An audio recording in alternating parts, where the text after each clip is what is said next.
Happy Tuesday, everybody. Welcome to the Sean O'Connell Show on Utah's #1 sports talk, ESPN 700, 92.1 FM. Glad to be with you today. We're going to have a little bit of fun on the show. Kyle Kepler, Utah track and field coach. They're headed to nationals at Hayward Field in Eugene, Oregon. We'll talk about which of his athletes advance. We'll talk about what the House settlement means for track and field. Kyle Kepler in half an hour. Talk a little hockey. The Florida Panthered last night. Goodness gracious. Remember how I was like kind of given almost in a probably patronizing way, unintentionally, like, hey, how about Edmonton finding a way to out-physical or to match the physicality of Florida? Is that cute? Wow, that was really cool they were able to do that. Well, the Panthers, they listened to this Sean O'Connell show, and they took exception, and said, no, we're going to go out and we're going to do our thing. Not only played more physical, not only demolished Edmonton on the forecheck and the back check, not only poured it in the goal, Skinner, they had to pull Skinner in the third period, which, to his credit, like, just when it's going that poorly, made no difference. They also incited, and Edmonton was happy to oblige, they also incited a full-on brawl in a Stanley Cup final game. So Florida out there being Florida.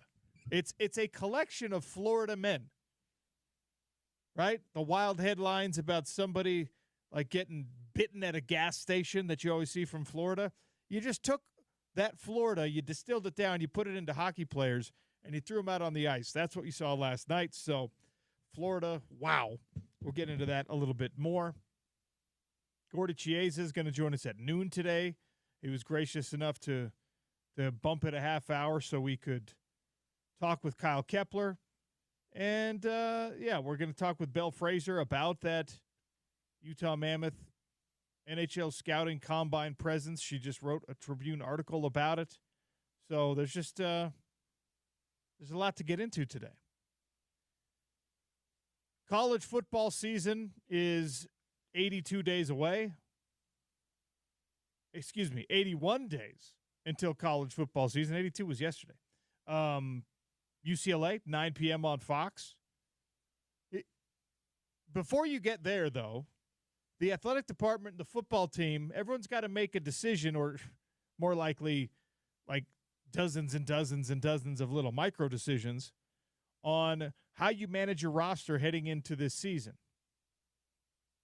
Not only how you manage your roster from who are we bringing to camp, who are we letting come on the first day of school, those things, that's something that is lost on the average football fan. But, the roster is allowed or was allowed to inflate on the first day of school in the past. You could always only bring 100 guys to camp, 105 guys to camp, and then the walk-ons and the red shirts and those guys would show up on the first day of school. They didn't have to do camp. And now football camp these days is not what it used to be. The two-a-days are gone, right? There's mandatory rest periods. There's mandatory limits on how many hours you can spend practicing, lifting, watching film, etc. Student athletes have been given a lot more of their life and their time back than 20 years ago, 30 years ago, 40 years ago. And now they get money as well, as we talked about with NIL for the last several years, and as we talked about especially yesterday with the House settlement approving $20.5 million worth of revenue to go directly from the school, directly from the athletic department, directly from the university into the pockets of student athletes. $20.5 million is effectively your salary cap, but it's not a salary cap for football unless, of course, as an athletic department, you're prepared to look every other coach and every other student athlete in the face and say, we're giving it all to football. No one's going to do that. No. Nobody's doing that. Olivia behind the glass again today. Olivia, if you are a women's basketball player at the University of Utah right now, if you're Gavin Peterson, head coach of Utah women's basketball, you want to get as much of this money as you can for yourself, your program, your student athletes, but you also know, realistically, Gavin Peterson's a very smart guy. Yeah. You know realistically that you're not going into Mark Harlan's office and you're saying, hey, I want 25% of this money. Yeah, no shot. How much can you realistically get? Well, and that question begins, and in a lot of ways ends, with an athletic department deciding how much of this money goes to football. So I'm putting that on you, the fan, today. 877-353-0700 at Real OC Sports. I'd love to have you call in. I know that you have a life and a job, and you're probably sitting at a desk right now while you listen to me or doing something more important. And so you don't want to spend too much of your day talking to me. But, it's summertime. Let's talk to each other. 877-353-0700. You have $20.5 million to distribute to student athletes directly in your whole athletic department. This is on top of the NIL stuff. We already went over the procedure that's being put in place. NIL, the design of this settlement is to try to curb the insane spending and the arms race of transfer portal recruiting and high school recruiting with just money, just pay to play. They're trying to stop that. I'm a skeptic that it goes that way. But we know that above board, within the rules, totally straight-laced, you've got almost $21 million. Let's just round it up. $21 million to distribute to your athletic department. How you doing it?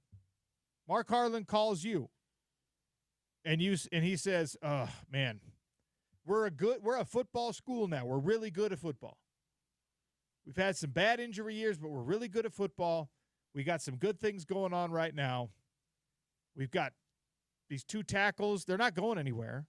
We want to reward them, though. We got this quarterback. He's not going anywhere. We want to reward him. We got some great linebackers. We got some great defensive backs. We want to reward these guys. They can't go anywhere. There's no transfer portal window we have to worry about right now. Nobody's going to quit. But we want to reward these people properly. And more importantly, we want to send a message for future generations of Utah football players that this is kind of how it's going to go here. This is kind of how it's going to expect. This is our commitment to football." And you're probably like, well, yeah, man, football season's 81 days away. We got this extra money. Let's go. Give it to the football team.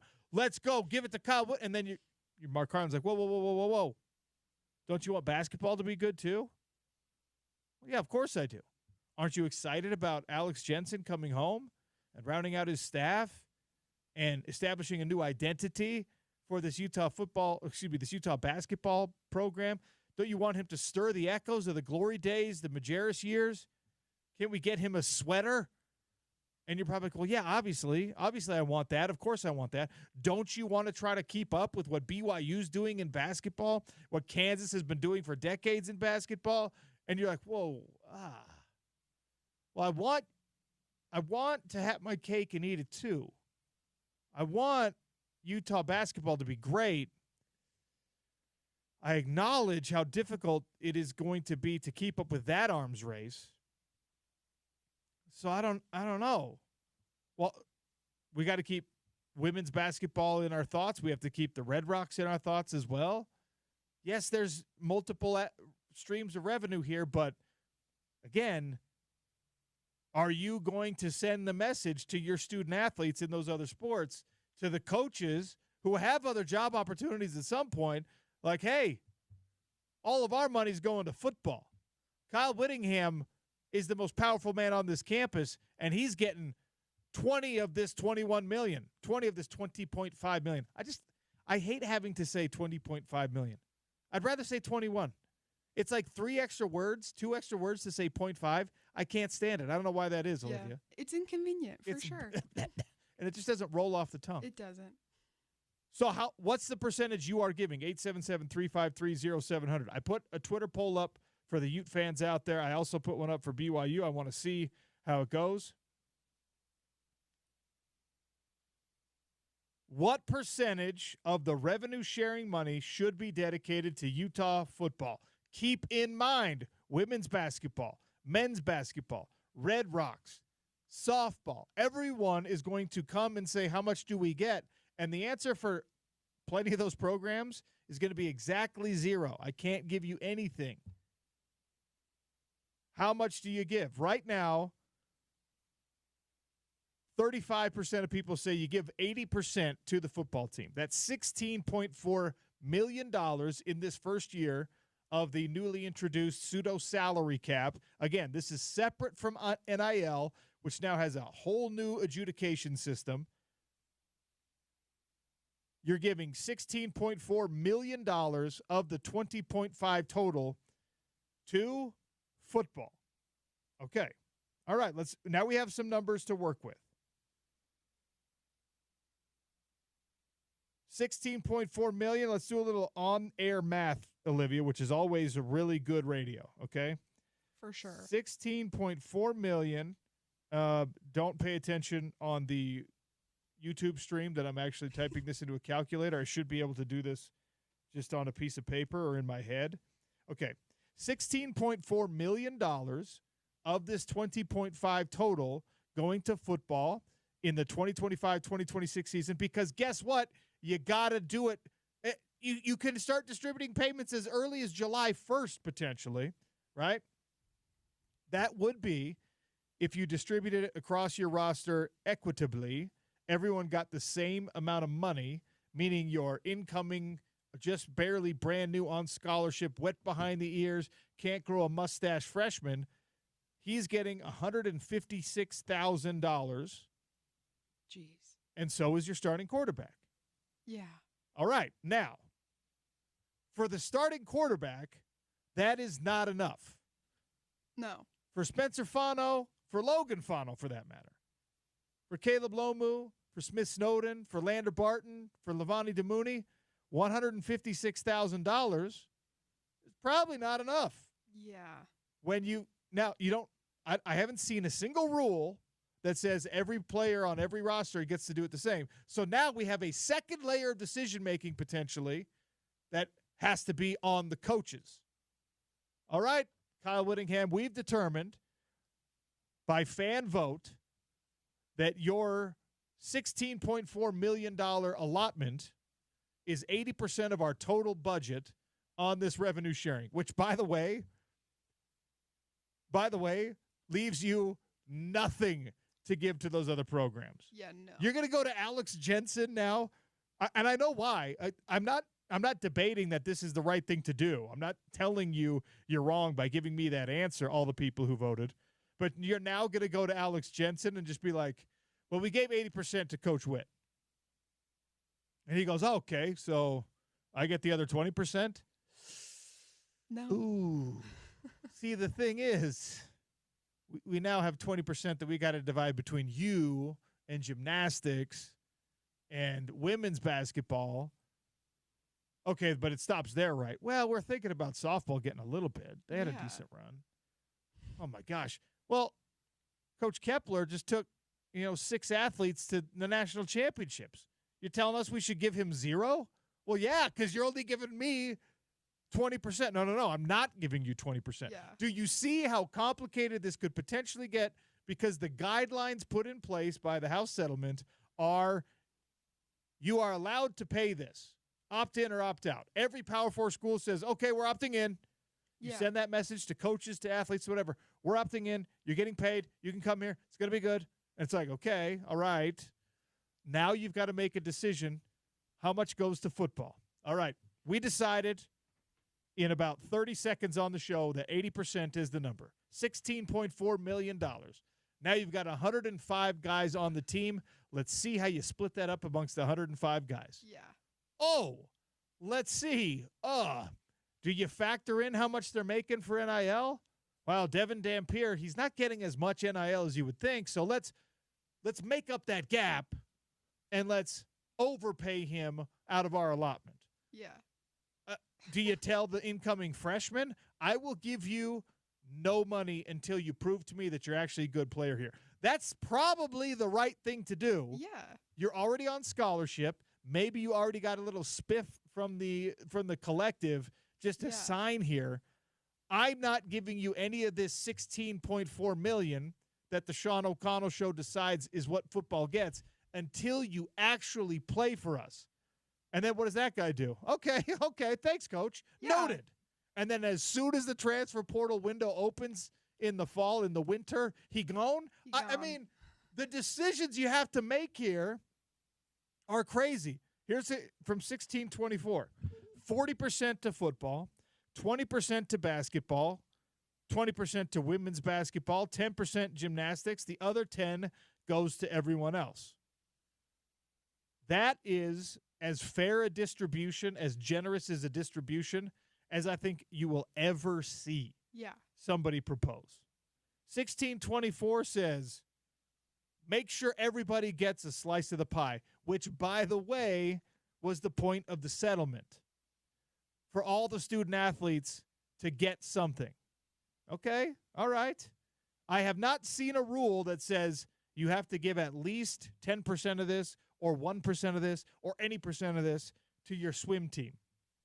And I use swim team as the example because it was an Arizona State swimmer named Grant House who was named in this suit, and it became class action. So, all right. You want to give, what is 40% of $20.5 million off the top of your head, Olivia? Go. I don't have that off the top of my head. $51,250,000 is exactly. Well, no, that's not right. I was like, huh? $5,125,000 is exactly right. Amazing. No, that can't be right either. Is that what was the question? 20,500,000 divided by, oh no, you don't divide. You do times 40%. Where did I come up with that other number? $8.2 million. Wow. This is, kids. That's not over $1 million. Tune into the YouTube right now. Kids, dependence on calculators is actually melting our brains.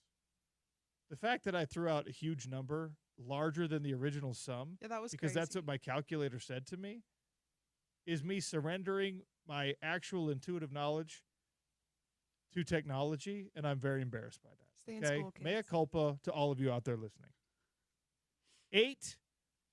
$8.2 million total for your football team. Now, all right, let's divide that by 105 players, 78 grand.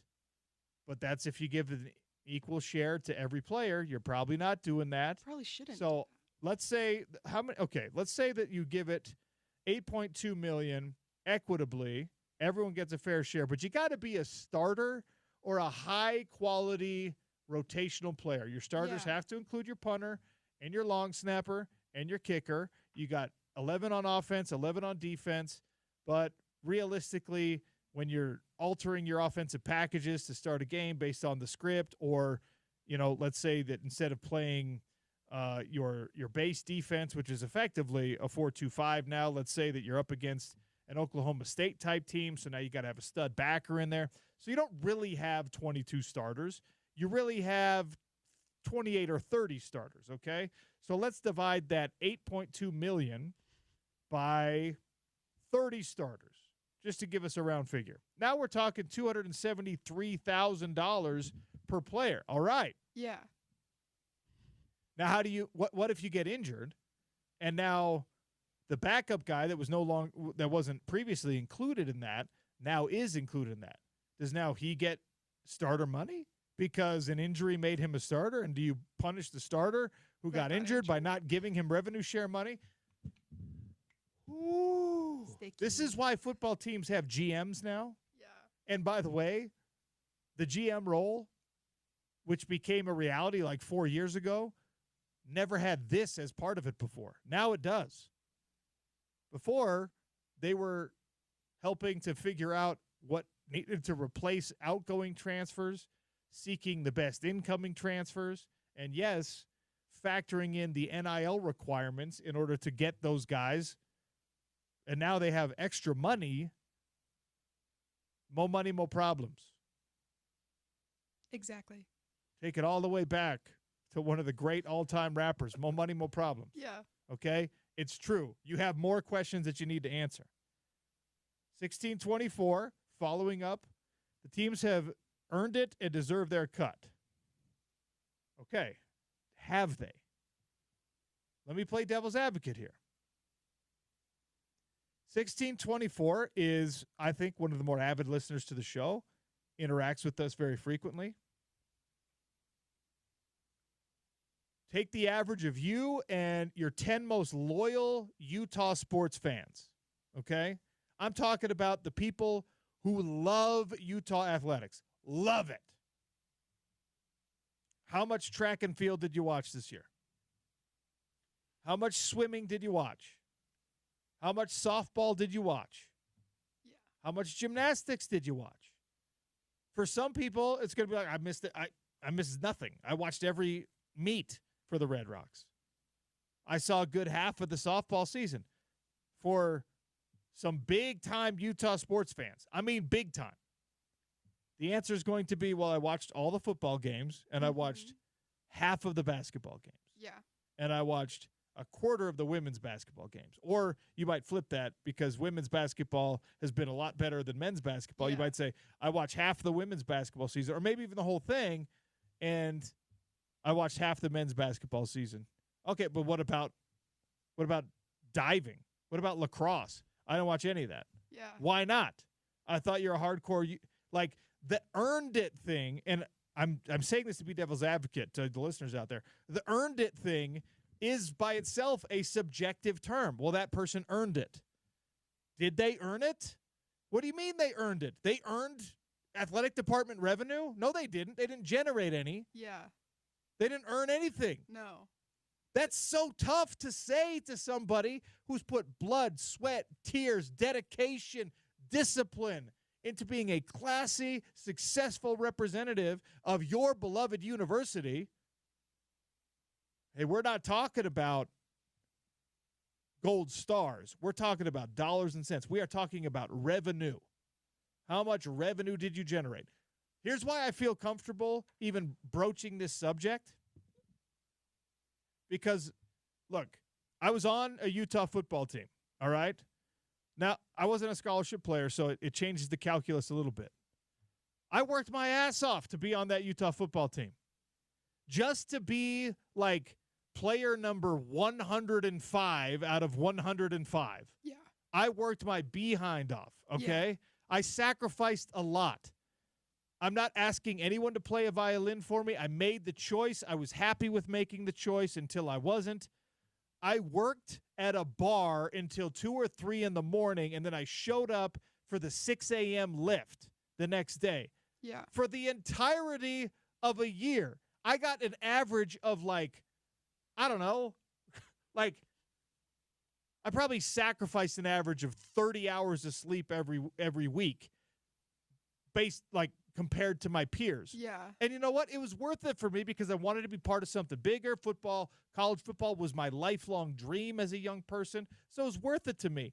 But if somebody was coming down the line and saying, all right, and I'll put, like, the worst scholarship player right next to me because I promise the worst scholarship player was not better than me, all right? Yeah. There was 10 guys on scholarship that I was better than them. There was 5 walk-ons that were better than me. So whatever, it's fine. But you look at that and you say, okay, who earned what? You know who earned a share of this revenue? Starters. Yeah. And the backups. Mm-hmm. The rest of us who were just part of the practice squad, and there were a lot of scholarship guys on that team who were just part of the practice squad, they didn't earn, you know what? Yeah. They earned nothing of this revenue because the revenue is earned by you, the fan, buying the tickets to watch the games, tuning into the television, and then, of course, the television. You're not there to watch me. You're not there to watch even player number 40 through 100 on the roster. You're there to watch The Alex starters. Smith, Eric Weddle, Brian Johnson. You're there to watch those guys. And in basketball, those girls. And in Red Rocks, that's the revenue earned. If your program generates revenue, maybe I'm complicating this, okay? If your program generates revenue for the university has to give you money. If your program doesn't generate revenue for the university, is it even good business sense to give you money? If your I mean, they have balance sheets at the University of Utah. They know in that athletic department, they know exactly how much money each program costs them to run. Coaches, facilities, trainers, uniforms, travel. They know exactly how much to the cent each of these programs cost the university to run. They also know, probably a little bit harder to the cent because you got to divide television contract money up in a different way potentially. But ticket sales, merchandise sales. I don't think there are many other avenues besides television for measuring the actual input, the actual income, I should say, of an athletic program. So all right, well, football cost us, wow, look at this. Football cost us $20 million last year with all the travel, all the meals, all the and $20 million, by the way, that's not enough. But I'm using a round figure. Football cost us $20 million last year, but look at this. They brought in $23 million. They generated revenue. I wish it were true for every program. This is why the be careful what you ask for is one of the hardest lessons you can learn in life. You might walk into your boss's office and be like, hey, I think I deserve a raise. I think I'm very productive. I work hard.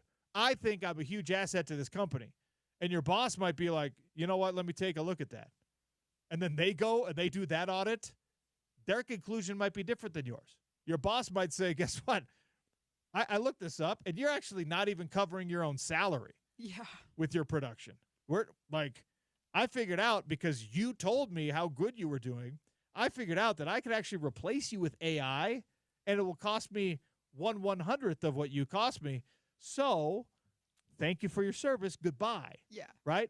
The be careful what you wish for thing in NCAA athletics is very, very relevant right now, because even still, after this settlement has been signed, people are like, hey, what about employee status for these athletes? Oh, you want employee status?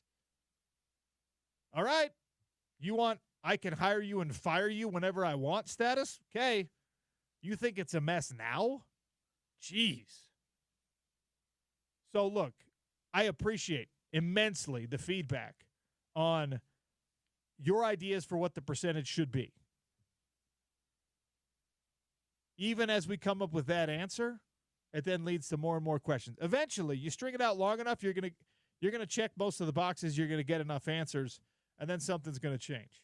I've got another question about this, but we'll have to table it until after we speak with Kyle Kepler, the Utah track and field coach. They're headed to nationals. We're going to talk about the season. We're going to talk about athletes qualifying for nationals in Eugene. We're going to talk about how this settlement affects the Utah Athletic Department from the track and field perspective. Kyle Kepler next on the Sean O'Connell Show. ESPN 700, 92.1 FM, proud part of Utah's ESPN radio network.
Welcome back to the Sean O'Connell Show. Welcome in Kyle Kepler, track and field cross-country coach at the University of Utah.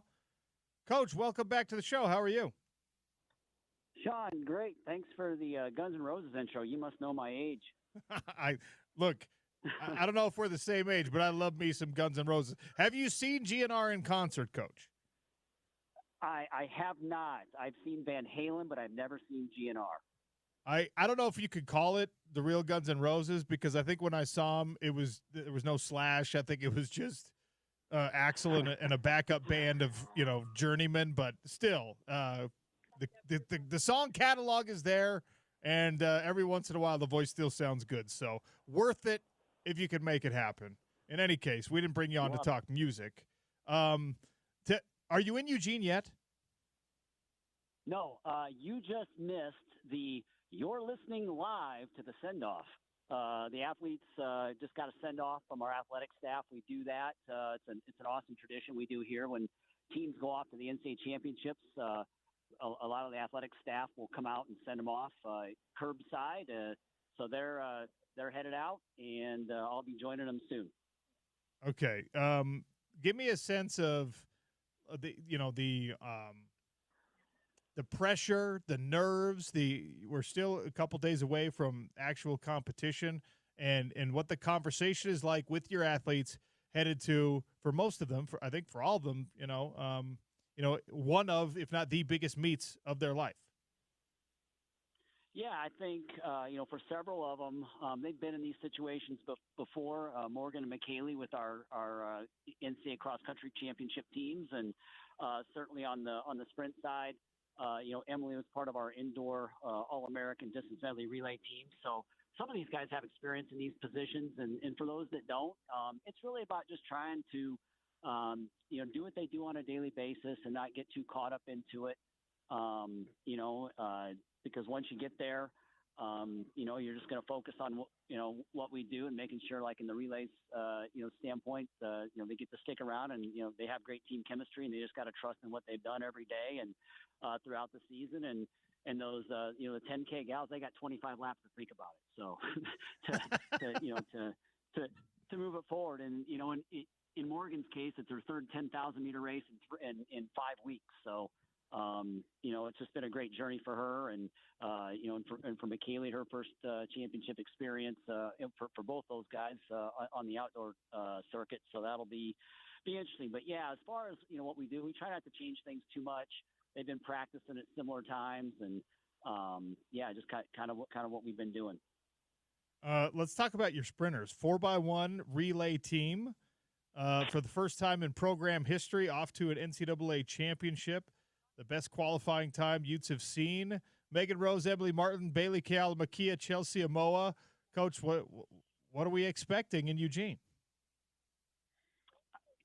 It's a 4x1, anything and everything. You don't worry about where you're ranked or how you got in or anything like that, because we finished 6th in our heat at the preliminary round, and that got us in, out of the 12 teams. So you can be in a really, really fast heat and not know it, and you can be up front and not be running as fast as some of the other heats. So it's really for those guys just focused on getting to stick around, extending those exchanges as much as they can, but keeping the stick off the ground, and then just competing and trying to challenge everybody in the heat that's with them.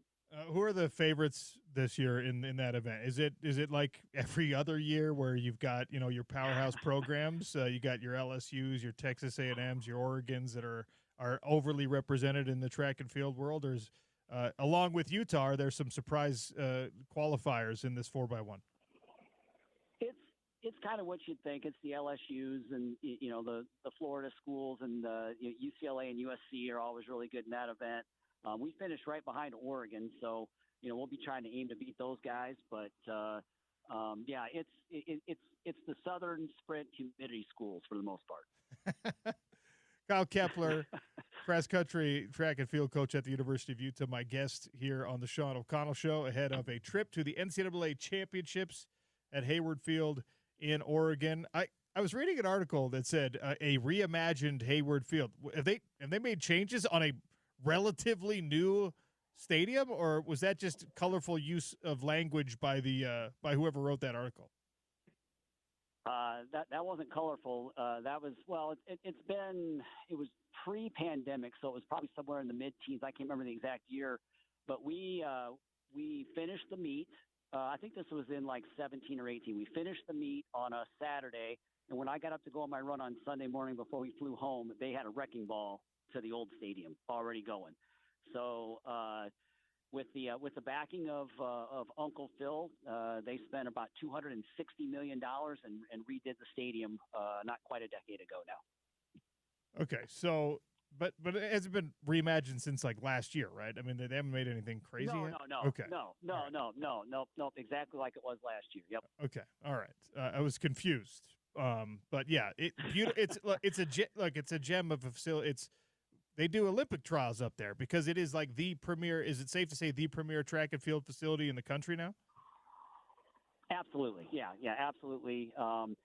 Think of kind of like a modern soccer stadium here or an MLS stadium. You know, if you've been down to Sandy, it kind of has a little bit of that look to it. You know, it's maybe even a little more extensive than that, a little bigger just because of the track, but it's kind of a similar, look to that now. So, Coach, forgive me for being a track novice and not knowing exactly how. Like in football and basketball, you got timeouts, you got in-game. You know, you're talking constantly to your athletes in a lot of these team sports, and the communication goes throughout the competition. Let's start with the 4x1. Is it like, all right, good luck, ladies, I'll see you when it's all over? Is there any way that you can affect their stride, their kick, their mentality when they're actually out there running? Can they hear you at all? Usually no. The 4x1 especially. I mean, they just kind of streak by and you're yelling go or, great job or, something very quickly and they very rarely hear you. The 10K runners, my staff and I will be spread out throughout the track and, usually on a Thursday night when that's going on, the stadium isn't full. So we'll be able to get down pretty low and pretty close to the track and let them kind of know where they're at and how they're doing and, give them some updates. But, it's, every event's a little bit different that way. The field events are obviously different because between throws or between jumps, you certainly have some opportunities to talk and coach them up. But the 4x1, it's, there's not a whole lot of time as they're running by.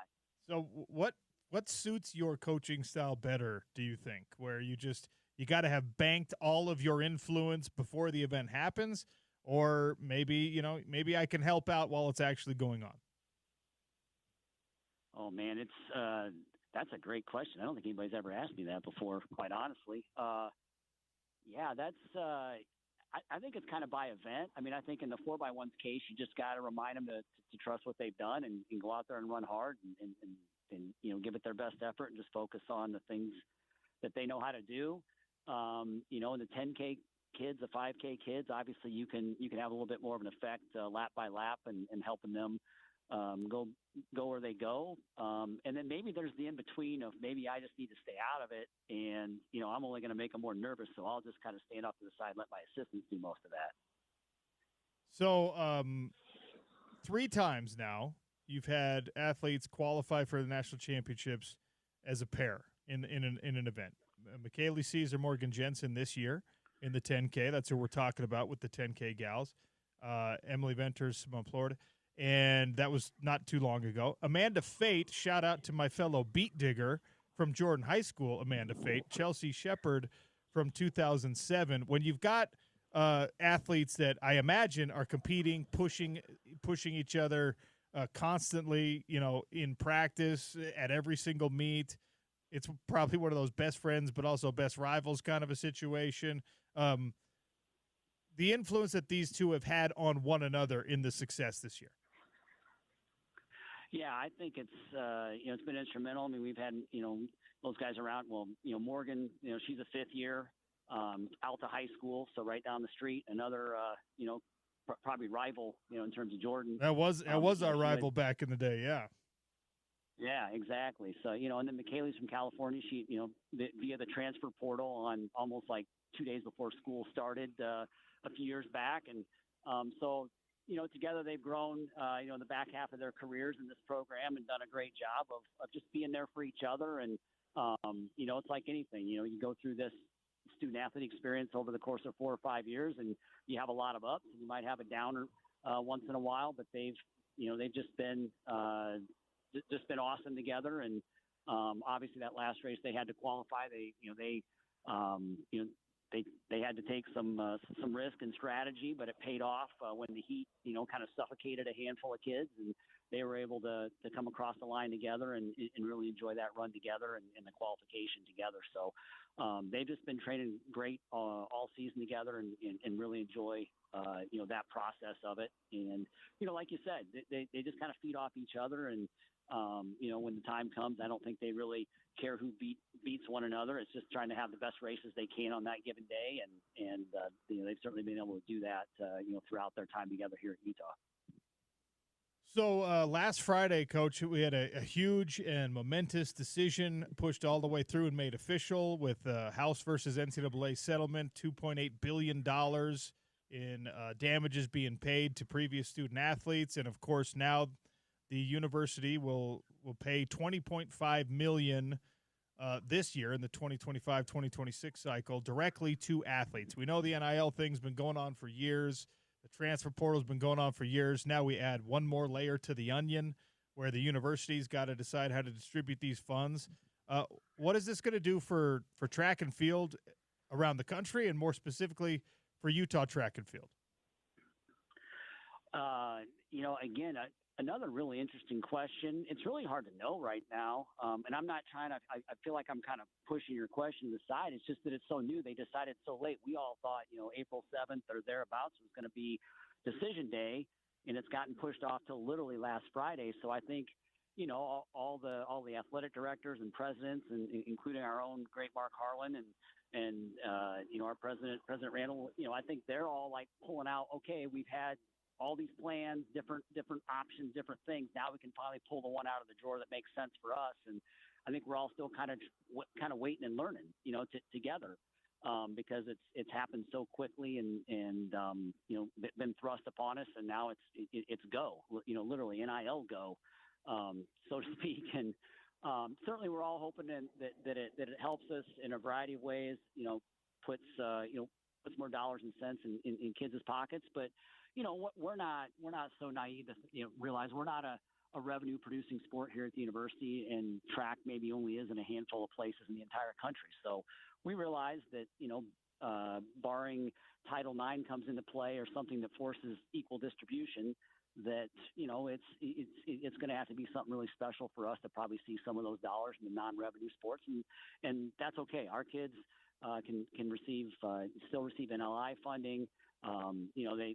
There's scholarships being added, in departments because of this. So that might be the greatest way, is that potentially down the road, or even sooner than I realize, that we'll have some scholarships added in all of our programs here. We've certainly seen that happening in other programs at other schools, Power 4 schools, and it's always up to each institution and how they operate and how they're governed as to what they might be able to do. So it's kind of a wait and see. It's kind of a TBA. Like let's schedule us in for the same phone call a year from now. Maybe I'll have a more direct answer for you. I apologize. I feel like I'm kind of weaving around it, but I honestly don't know exactly all the effects that it's going to have.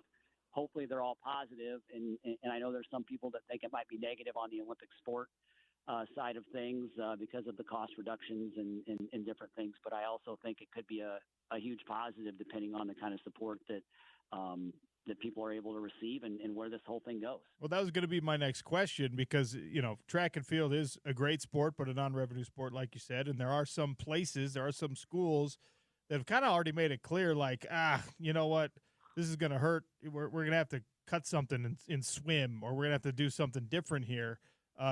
You feel like Utah track and field's insulated from that worry? I feel like we're doing as well as we can, and thus far nothing has changed for us. We're operating as we did a year ago and the year before that, and planning on to operate that way moving forward, if not even in a better position once some decisions are made at a pay grade that is way above the track coach. Yeah, I know about that life, coach, where decisions are made and you're just like, that is somebody else's problem. And honestly, Mark Harlan and Taylor Randall and everyone involved right now, we've been spending the last 2 days on this, where it's like, all right, we got an answer to this question. We know when these payments can happen, but then it just brings up like 30 more questions. All right, well, what percentage are you going to give to which program? Is every athlete within that program going to get the same amount of money? Are you going to do what NIL does and you give more to your stars? Like, it's really wild how much college athletics have changed, even for someone who's just an observer, whose job it is to talk about it. For all of you living in it and, actually having to adjust to this while still being expected to succeed at the level you have, that's the most important part of this conversation.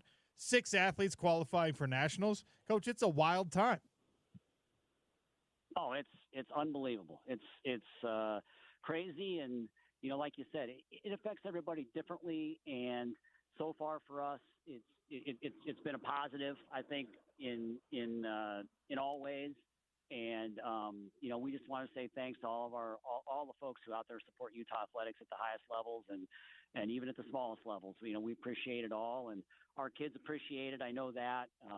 They back us with all their academic success and all their success in life beyond here. So we know what we're doing here and how we're doing it is kids are able to reap the rewards where it really counts, and that's beyond college athletics when they're gone. Well, Coach, good luck to you and to your athletes. Go out there, do it all. Hopefully bring back some hardware, and we'll chat again soon. Sean, I greatly appreciate your time, and just so you know, I'm listening. Pineapple belongs on pizza. Yeah, yes, it does. Thank you, Coach Kepler.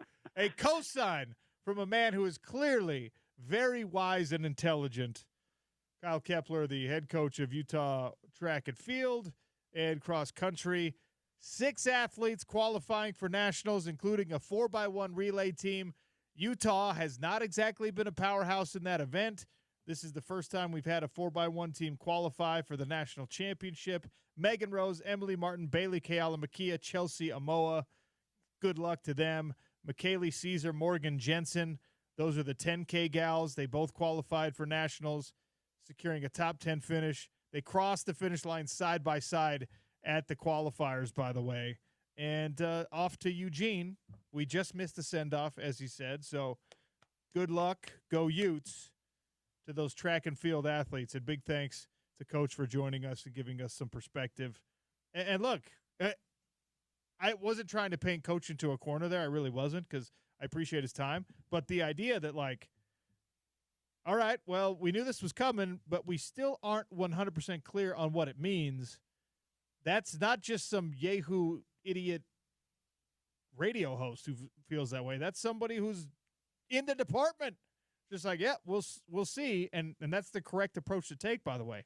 The wait and see, because you got to figure it all out. We got to see how all this stuff shakes out. All right, I promise one more segment on this. I got one more question I want to ask to the Utah sports fan.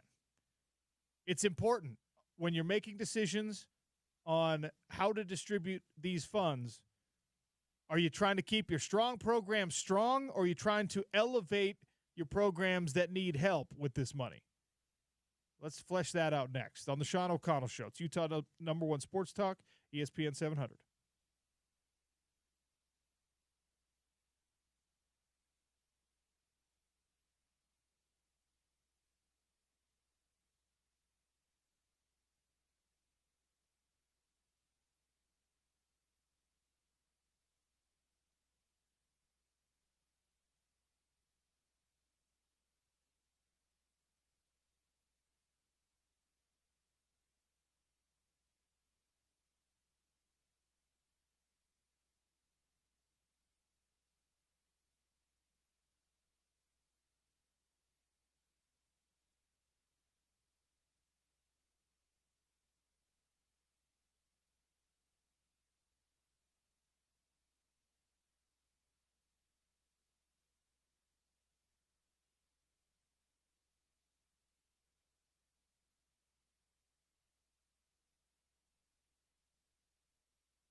As we're down to 9:35 to go in Game 3 here on Sports USA, and another penalty coming up as Bennett is engaged in the neutral zone. Gadjevich comes over, takes a couple of swings. Ekholm, and now Bennett is throwing punches. He's got a linesman between him and whoever the Edmonton player is underneath him. Gadjevich has a hold of Darnell Nurse, who's always game. A.J. Greer trying to get a hold of someone. Nate Schmidt and Connor Brown are locked up. Nurse is trying to, they've gotten rid of the gloves. Nurse is going with Gadjevich. This is Jonah Gadjevich's job. He makes a living doing this. Darnell Nurse will fight anyone. And they have come together and exchanging right hands right now. You know it's a great hockey game when the announcers are just sort of casually talking about dudes punching each other in the face. You don't always get that in Stanley Cup finals. You got it multiple times last night as Florida demolished Edmonton. Game 3 of the Stanley Cup final. That sound courtesy of Sports USA. John Eilers, Brian Hayward on the call. We got Game 4 Thursday night at 6. Catch it right here on ESPN 792.1 FM. Home of the Stanley Cup playoffs, the Stanley Cup final, of course. All right, one last question on this revenue sharing stuff, Olivia. So this applies to everything in life, all right? When you're making an investment with the money that has now been, let's keep you strong, let's continue to let's continue to invest here and maintain what you've already built. Or do you take that money and do you rebuild? I mean, I'm trying to a good analogy. Like if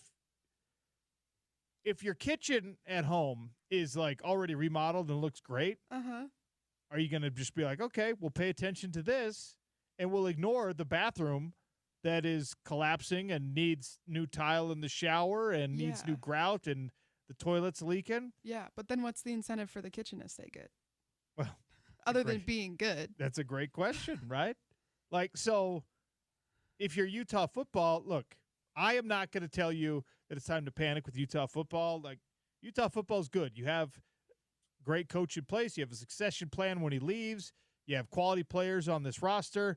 Health is your most important thing. Yeah. So football is not much of a question. But obviously you got to pay for football too.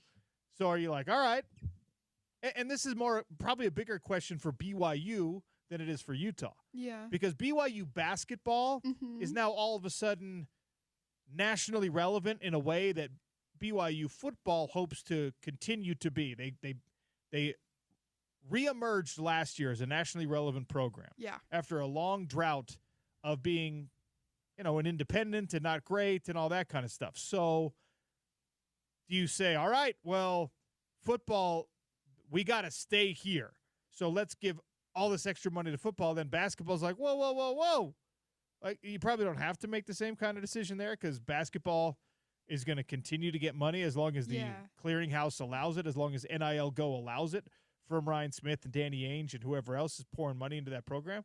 But, like, for Kansas, and we talked about this a little bit yesterday, for Kansas, your basketball program is worth half of this money. Yeah. Your football program is not relative, from a relative standpoint, is not as good as your basketball program. So do you try to correct that and make them balance one another? So you say, basketball, you're actually doing fine. We're going to give all this money to football.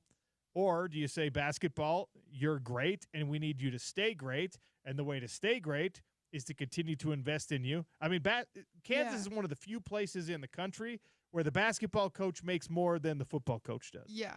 Where the basketball staff makes as much or more than the football staff does. Where the basketball program right now gets equal to more investment than the football program. There's only like probably 10, not even 10 places in the country where that's the case. Kansas is one of them.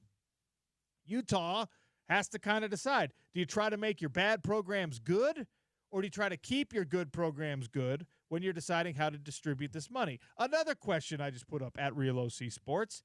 Tell me what you think.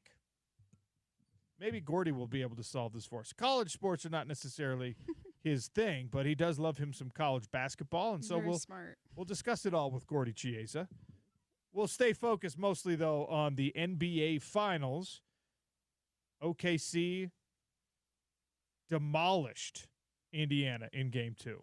What do we expect in Game 3? We'll ask Gordy next on the Sean O'Connell Show, ESPN 700, 92.1 FM.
J-Dub driving the free throw line, finds Gestier, corner three, it's good. Shai Gilgeous-Alexander off to a 2-for-2 start. Shai Gilgeous-Alexander has just lit up the Pacers every game this year. You're going to hear a lot of it. Jalen Williams to SGA. Any shot going in for SGA, you're going to hear a lot of. That was a banked-in corner three, Game 2 of the Pacers versus Thunder matchup on the NBA Finals. Mark Kestecher on that call. Sound courtesy of ESPN. Game 3 is tomorrow night, 6:30. You can hear it right here at ESPN 792 on FM. Our resident NBA guru stops by, Gordy Chiesa, kind enough to join us, give us his thoughts on Game 2 and what we should expect in Game 3. Gordy, welcome to the show once again. How are you? Sure, and I'm doing fine. And Game 3 tomorrow night should be one for the ages also. And the huge question will be, how do you stop Shai Gilgeous-Alexander? And then the second part of that, for the Pacers' point of view, is that how can they get off to a good start versus in Game 2 they really were slow coming out of the gates. So what happened in Game 2 to Indiana? I mean, a lot of people thought that's how this series was going to go. I think you and I, especially you, were a little bit more optimistic about the Pacers' chances. I was feeling real good after Game 1. And then Game 2, like you said, they just never really got out the gates. What happened? What happened was that Shai really took over the game as far as the way he played, and he lived in the paint the whole game, and he was able to get into the scoring, into the alleys, where he gets 34 points, 8 assists, and those 8 assists in Game 2 was so interesting that those 8 dimes were to 7 different players. So he's able to get it and kick it out to the corners or drop off for lob passes, and that was a huge factor. So the ability to get into the paint and make plays for Shai was absolutely sensational for the Thunder. Add to that, where the biggest factor in this series so far is the discrepancy in the foul shooting, where the Pacers are being outscored 50-34 from the foul line, 87.7% to 72.3%, and that the thievery is legal in Oklahoma, Sean, where the Thunder have 24 steals to the Pacers 10, and the last part about that is that the Pacers have 39 turnovers to the Thunder's only 19. And so that's the biggest thing. So the defense is taken over by the Thunder, and the Pacers have to be able to respond to that. And how do you do that? By taking care of the ball, making better decisions, and just generally speaking, is that when you get into the painted area, meaning the Pacers, you're able to take the pass and make a pass to make a good, sound decisions. In Game 2, OKC, Game 1, Indiana had made up for some of their turnover problems with excellent rebounding, and they completely outpaced the Thunder on the boards in Game 1, and that flipped and reversed. Oklahoma City had a better rebounding game, obviously, than they did in round 1, but beat the Pacers. Did they do anything special? Was it maintaining a bigger lineup, or was that just them, I guess, focusing in and putting in better effort on the boards? Focusing in, definitely. But, yeah, they went Hartenstein. Instead of playing Cason Wallace as the starter, they went back traditional, which was smart by them, and had Hartenstein, who was a big presence for them. And so they rebounded and they stole the ball, and Shai's brilliance took over during that game. Shai's averaging right now 36 points per game, which is amazing in the first 2 playoff games, 5.5 assists, 3.5 steals, 5 rebounds, and he's shooting from the foul line 90%. And so that's been the biggest factor. Now, from the Pacers point of view, for them to get early up in the game is that you have to do 5 things. The way to get an early start, whether home or away, is to run the floor for layups, drive the ball to the basket and create fouls, offensive rebound, defensively steal the ball, and number 5 is what? Make mid-range jump shots. If you notice right now is that, yes, there's 3-point shooting. However, the shot of a choice is the mid-range, and that is Shai Gilgeous-Alexander. So Halliburton's got to counter that by himself getting to the lane or making mid-range jump shots. Last point about as far as stealing the ball. It's hard to do, but the Pacers, 3 of the starters, Sean, have not gotten a steal in the first 2 games, and they are Pascal Siakam, Miles Turner, and Aaron Nesmith have not had 1 steal. So let's equate it to the NFL. That'd be like a defensive lineman not getting 1 sack in 2 games, or linebackers not getting a tackle in 2 games. Yeesh. So think about it. No steals by those 3 guys. And so I'm making a point about turnovers by the superior defense by the Thunder and stealing the ball, but the counterpunch has to be by the Pacers to them getting to the passing lanes or them being around the ball with early eyes. And so in Game 1 they did, and Game 2 was dominated by the Thunder. And that's the beauty of it. Right now it's 1-1, and now the Pacers are going to host their first NBA Finals game at home since 2000, which is 25 years ago. So it's going to be very deafening in the arena in Indianapolis. So we'll see if the Pacers can respond, or do the Thunder's all-around play take over again. Tyrese Halliburton's numbers have not been stellar. Like his scoring numbers especially have not been stellar so far. He talked about slow starts for the team and slow starts for himself personally. I know that a stat sheet doesn't tell a whole story, and I know that he doesn't just have to be a big-time scorer to affect the game. But if you want to beat this Oklahoma City team, how many points do you need to be getting from Tyrese Halliburton? Between 23 to 26 and about 10 dimes, because they need him to score the ball. And they need also Pascal Siakam also is part of that as far as their loss. Pascal Siakam's only averaging 17 points a game, 38.5 field goal percentage, and he's shooting 33% from threes in the first 2 games. So they both need Halliburton to score and Siakam to score for the Pacers to try to get a lead in the series to be up 2-1. The Thunder defense has been suffocating. I call hounding and pounding. And now it's time for the Pacers to either pick it up or for them to show different things. The way to slow down Shai Gilgeous-Alexander is go more ball denial. So once he passes the ball,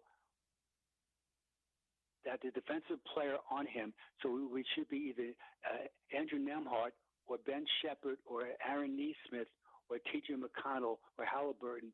They have to go almost like deny defense to limit some of his catches to make it much more further out before he can operate offensively. What can Rick Carlisle do to help his team? I mean, is there a lineup that you could throw at Shai and everybody else to achieve what you just talked about? Are you limited with those options? From a coaching standpoint, how do you manipulate this series? Well, the way you do that is that you want the guys to be more focused. So again, defensively, move your feet, be in the passing lanes, create more havoc plays. So in Game 2, they're back on their heels. In Game 1, they were the aggressive, the Pacers. And so that's how Rick Carlisle can do. Also, you might, every once in a while, play a zone defense, especially after a timeout, to take away some of the initial thrust of the Thunder.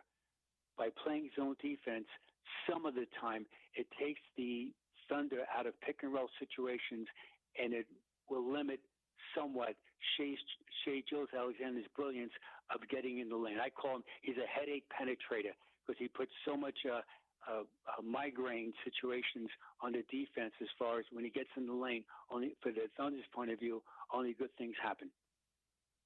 Gordy Chiesa, my guest here on the Sean O'Connell Show, talking NBA Finals. We are your home of the NBA playoffs and the finals right here on ESPN 700 and 92.1 FM. Start of the conversation, you said Game 3 is going to be a wild one. Game 3 is going to be awesome. Give me a more detailed sense of how you think this one plays out, Gordy. That the Pacers are going to win this game at home tomorrow night to be up 2-1. And then we'll see if the Thunder can respond as far as them getting after them. And so we know that Game 4 will be Friday night in Indy. And so it's the most amazing phenomenon where if you lose the first game of a road game, meaning as far as the Thunder, then you're sitting in the hotel waiting to play.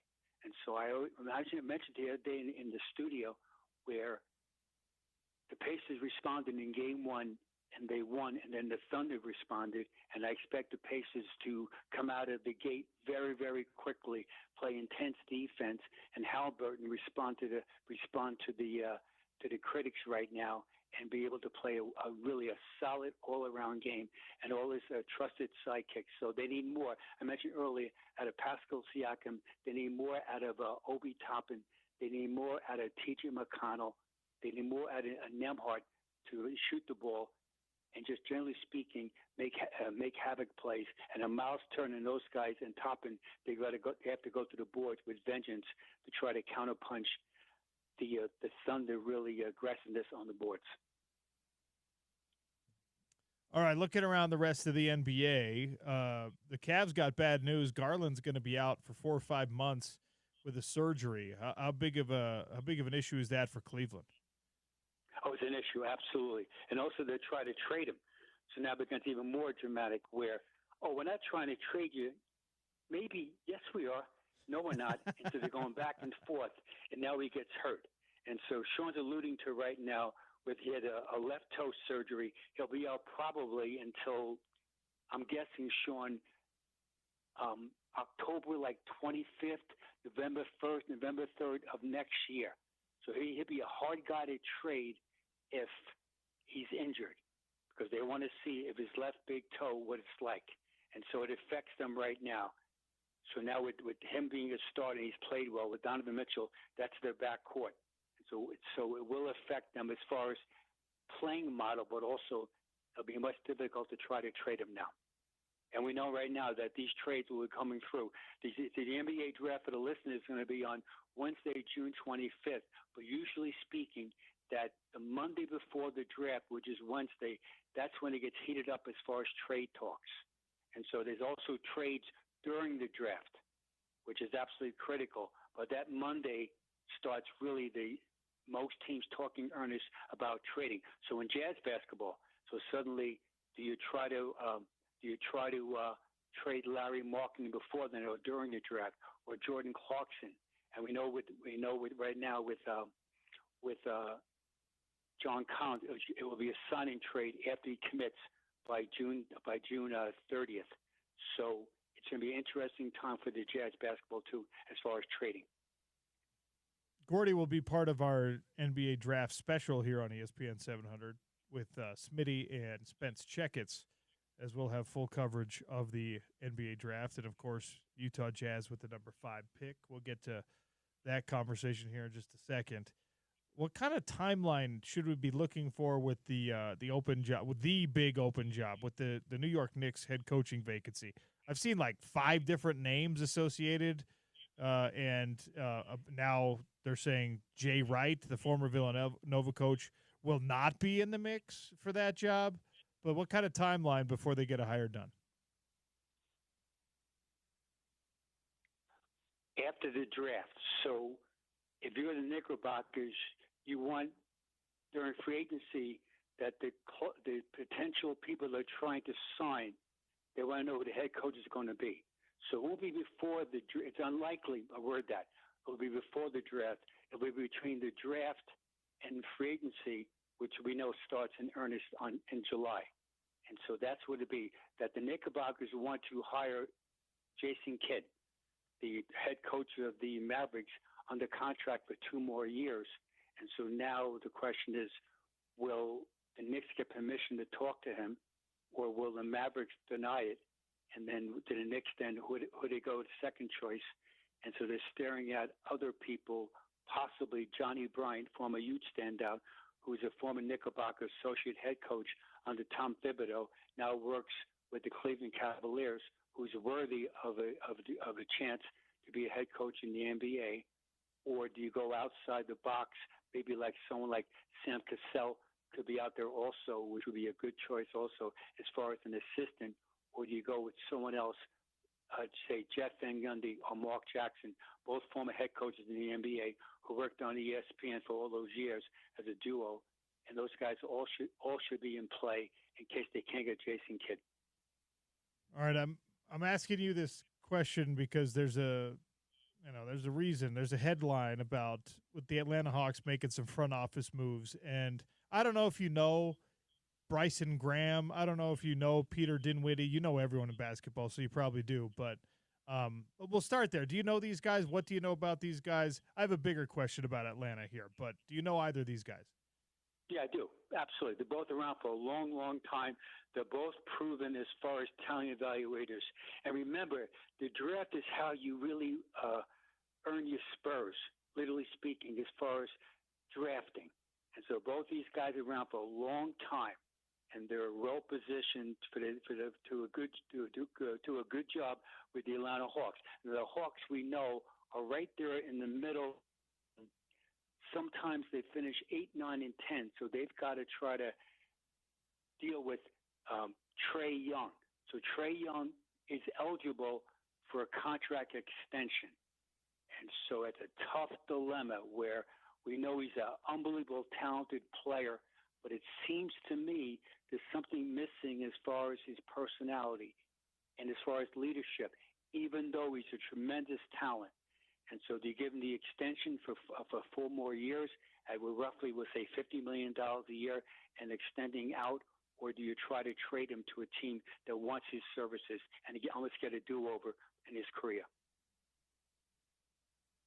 The reason I even use that as an entryway, we've touched on this before. It makes no sense to me that the Atlanta Hawks are not a powerhouse team perpetually in the NBA. And is Trae Young in that contract decision, can he be a franchise cornerstone in order for, this new front office to build around and potentially create that powerhouse in Atlanta?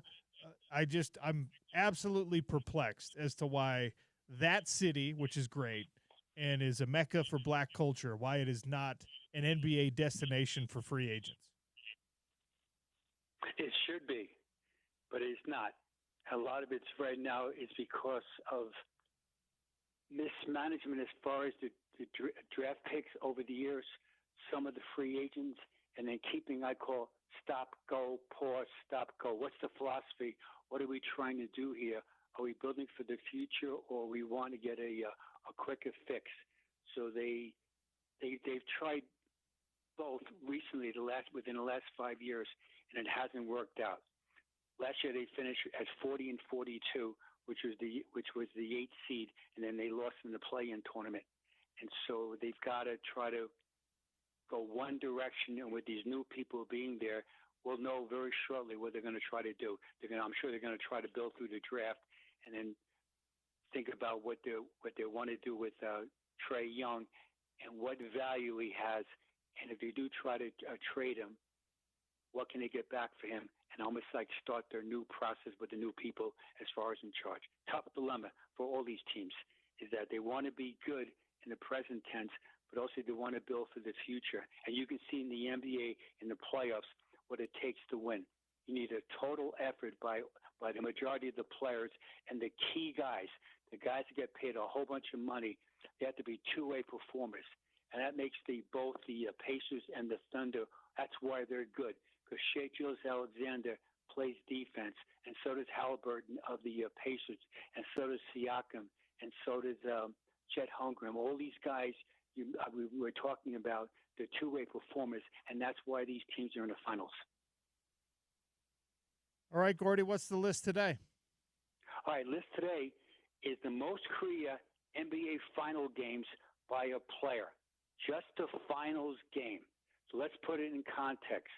In Jazz basketball, John Stockton, Karl Malone, and Jeff Hornacek played in 12 NBA final games. So again, for your Jazz fan, and that's 12, that's hard to do. These guys are the all-time leaders in games played in the NBA finals. Yes, you have to be on an elite team, and you have to have a longevity for yourself to be a star player. Here we go. With 43 NBA final games are tied are Tom Sanders, who played for the Celtics, and Derek Fisher, who played for the Lakers many years, and also for the Thunder, and also for the Warriors. With 44 NBA final games tied, Casey Jones is in the Hall of Fame, and Elgin Baylor for the Lakers, and Casey played for the Celtics. Number 10 all-time with 46 NBA final games is Michael Cooper, who's in the Hall of Fame, all with the Lakers. With 47 NBA final games, both these guys are in the Hall of Fame. One is one of the all-time greats. One was the first ever six-man. Frank Ramsey of the Celtics, first ever six-man, and then John Havlicek, when a tremendous all-around player. Number 7 all-time. His nickname was the Magic Man from the LA Lakers with 50 NBA final games, Magic Johnson. Number 6 all-time. He's in the Hall of Fame. He used to have a line drive jump shot. He coached the Celtics for many years. He was on CBS Sports as the lead analyst, Tommy Heinsohn, with 52 NBA final games. Number 4, tied. One plays for the Lakers right now, and one is the iconic Laker player of all time with 55 NBA final games. That is LeBron James and Jerry West. Number 3 all time. He played for the Milwaukee Bucks in the beginning of his career, and he played for the Lakers for the rest of his career. Kareem Abdul-Jabbar played in 56 NBA final games. Number 2 all time. One of the all-time greatest scorers, also definitely the greatest ever bank shooter of all time, Sam Jones, played in 64 NBA final games, which includes 11 NBA final series, which he won 10 of them. And the number 1 player of the most ever NBA final games is Bill Russell, where he played in 70 NBA final games, which comes to 12 series, which he won 11 out of the 12 series. Bill Russell in the NBA Finals averaged 16.4 points per game and 24.5 rebounds in the 70 games. So think about it. NBA season is 82 games.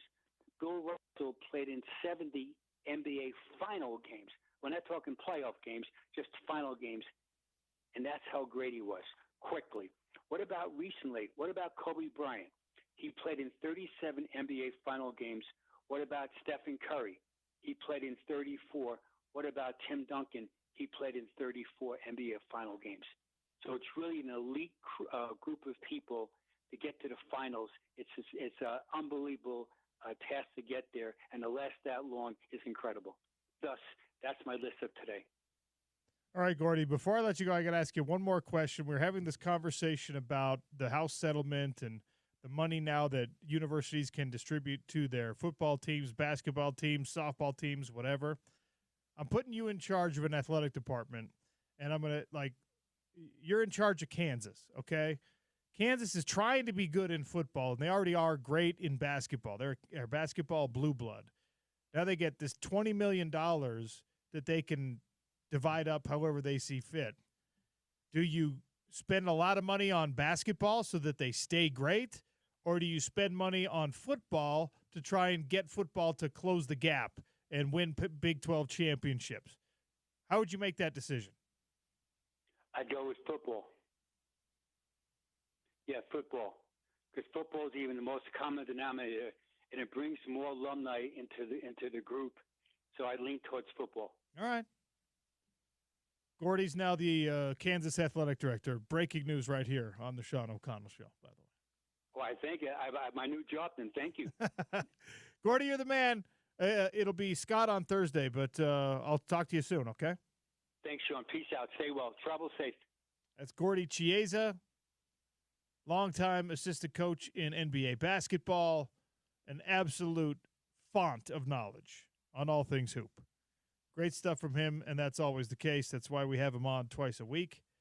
All right, let's see. NBA mock drafts are out. Some news, though, about a couple of former Utes that are now pro football players. How do we celebrate this one? We'll get into it next. It's the Sean O'Connell Show, ESPN 700, 92 on FM.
All right, a couple of news and notes on former Utah football players. Jackson Barton has been picked up by the Cleveland Browns. The Barton brothers have made their way around the NFL. Jackson, let's see, since 2019, he's been with the Colts. That was off-season only. Then he ended up with the Chiefs for the year, the Giants, the Raiders, the Arizona Cardinals, and now the Cleveland Browns.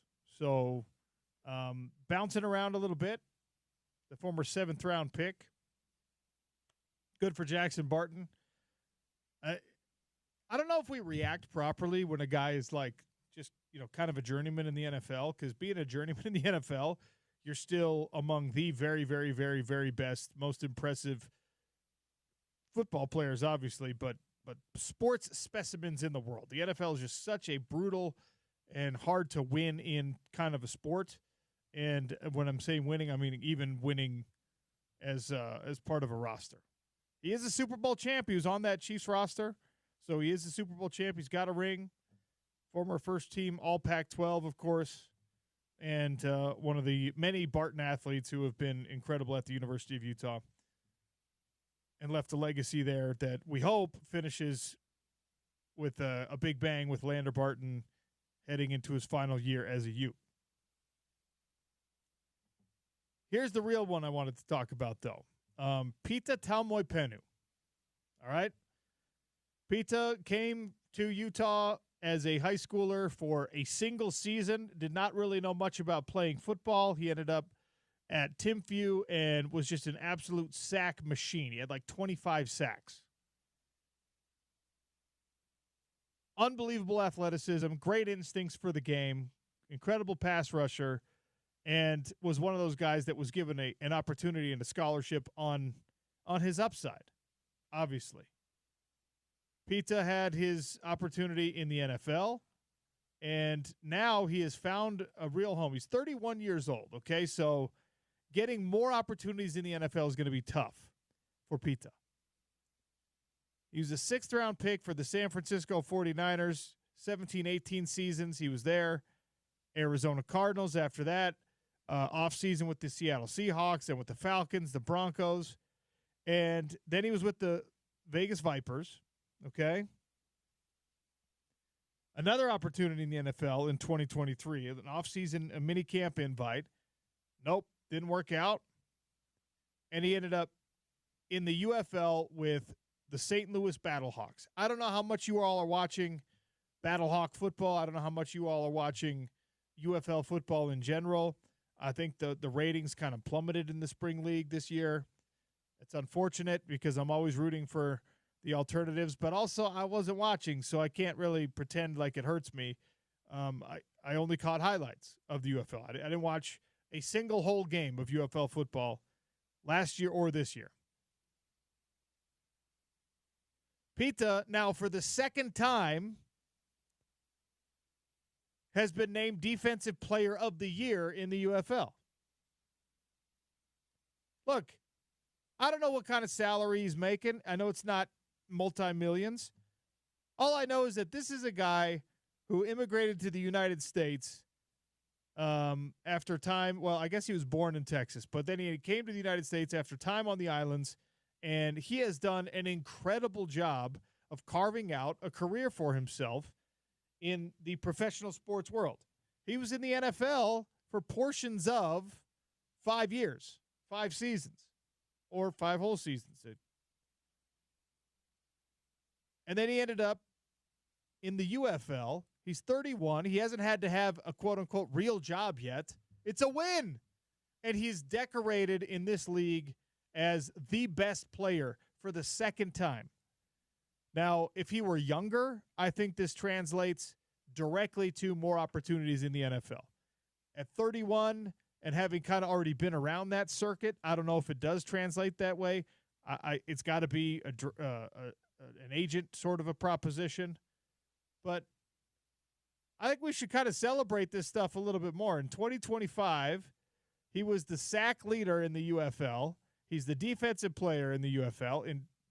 In I say 2 times he's been defensive player. It was the XFL.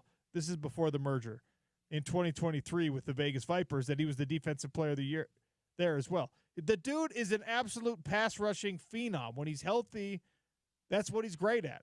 You would think that would have been enough to kind of keep him on NFL rosters, but even though that didn't happen, look at what he's done, man. It's really cool. Little reminder, by the way. His pre-NFL draft measurables, 6'2", 243, 4.6 40. Ran the 20-yard shuttle in 4.33, 6.91 in the 3-cone. That was incredibly fast. 29.5-inch vertical, 24 reps on the bench. Performed well. 6th-round draft pick. Congratulations to Pita for carving this out for himself and being a 2-time Defensive Player of the Year. It's not as sexy as being an NFL Hall of Famer, obviously. It's not as highly thought of or as universally praised as, like, and I almost said Bobby Wagner, but obviously Bobby Wagner's going to be an NFL Hall of Famer, and it's ridiculous to even compare their careers. But, like, there are guys that are kind of grinding it out in the NFL circuit right now who don't get to see the field, maybe never will get to see the field. And Pita is playing every damn down in the UFL and did in the XFL and is a great player. He's still a great football player. 31 years old, living the dream. I got to look up what his salary is. I'm curious. Now I want to know. To be the sack leader in the UFL, and then before that in the XFL.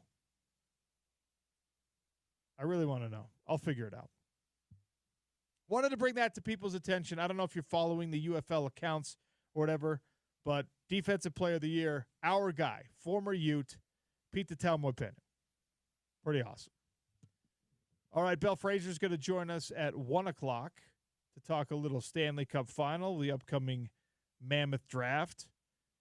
She's got a new article out in the Salt Lake Tribune about the Utah Mammoth and NHL Scouting Combine. We'll get to all of that with Belle in about 15 minutes. Reminder that Live Night Events is presenting our 2025 Granary Live Concert Series powered by Nightingale College and Murdoch Hyundai, Utah's #1 Hyundai dealer. Experience outdoor concerts right in the heart of downtown's Salt Lake Granary District. ESPN700sports.com for more details. We have barely touched on it, all right? The Florida Panthers came out of their shell last night in a way that I think might have just ripped the soul out of Edmonton. We'll discuss. Utah's #1 sports talk, ESPN 700, 92.1 FM.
All right, Belle Frazier's going to join us in about 10 minutes. We'll talk about all this with her. But if you didn't have an opportunity to watch last night's Stanley Cup final game between Edmonton and Florida, the Panthers ended up winning this thing 6-1, a game that got completely out of hand, multiple fights, almost a bench-clearing brawl, players squirting water from their bench. Like, Edmonton looked as rattled as you could be. And this is what I talked about in the opening segment of the show. Florida does this to you. Florida takes you out of your comfort zone, takes you out of your focus point. Florida is that team. And they were that team even before they had Brad Marchand. And the Rat is about as much of a malcontent, as much of a thorn in the side as you can find in the NHL. It's just a really, really difficult thing to have to deal with when you've got like 7 of those dudes on one roster. Florida's excellent at it. Now, whether they were cognizant, whether they came into this game and were like, all right, game 3, here's what we're going to do. We are going to irritate the you-know-what out of Edmonton, and we are going to make it so they can't even focus on the hockey. We saw this in previous series where who was it? Marchand had someone shooting the puck at him instead of at the goal, trying to like hurt him with the puck, show his irritation. Taking your mind off of the goal, literally and figuratively, and putting it on the opposing player is like, I mean, that's 101 type stuff. I'm not pretending I would not fall victim to this if I were a member of this Oilers roster, because Florida's just that good at it. But it was just fascinating. And then, of course, post-game, all the Oilers players have to be asked about it. Like, hey, what's going on? And they all have to deny that they're irritated, that they're losing focus, that they're outside of their normal mental capacity based on what Florida's doing. But the results speak for themselves. Now, they did the right thing. They pulled Skinner. He was just getting lit up. And you got to – both of these goaltenders are absolutely exhausted.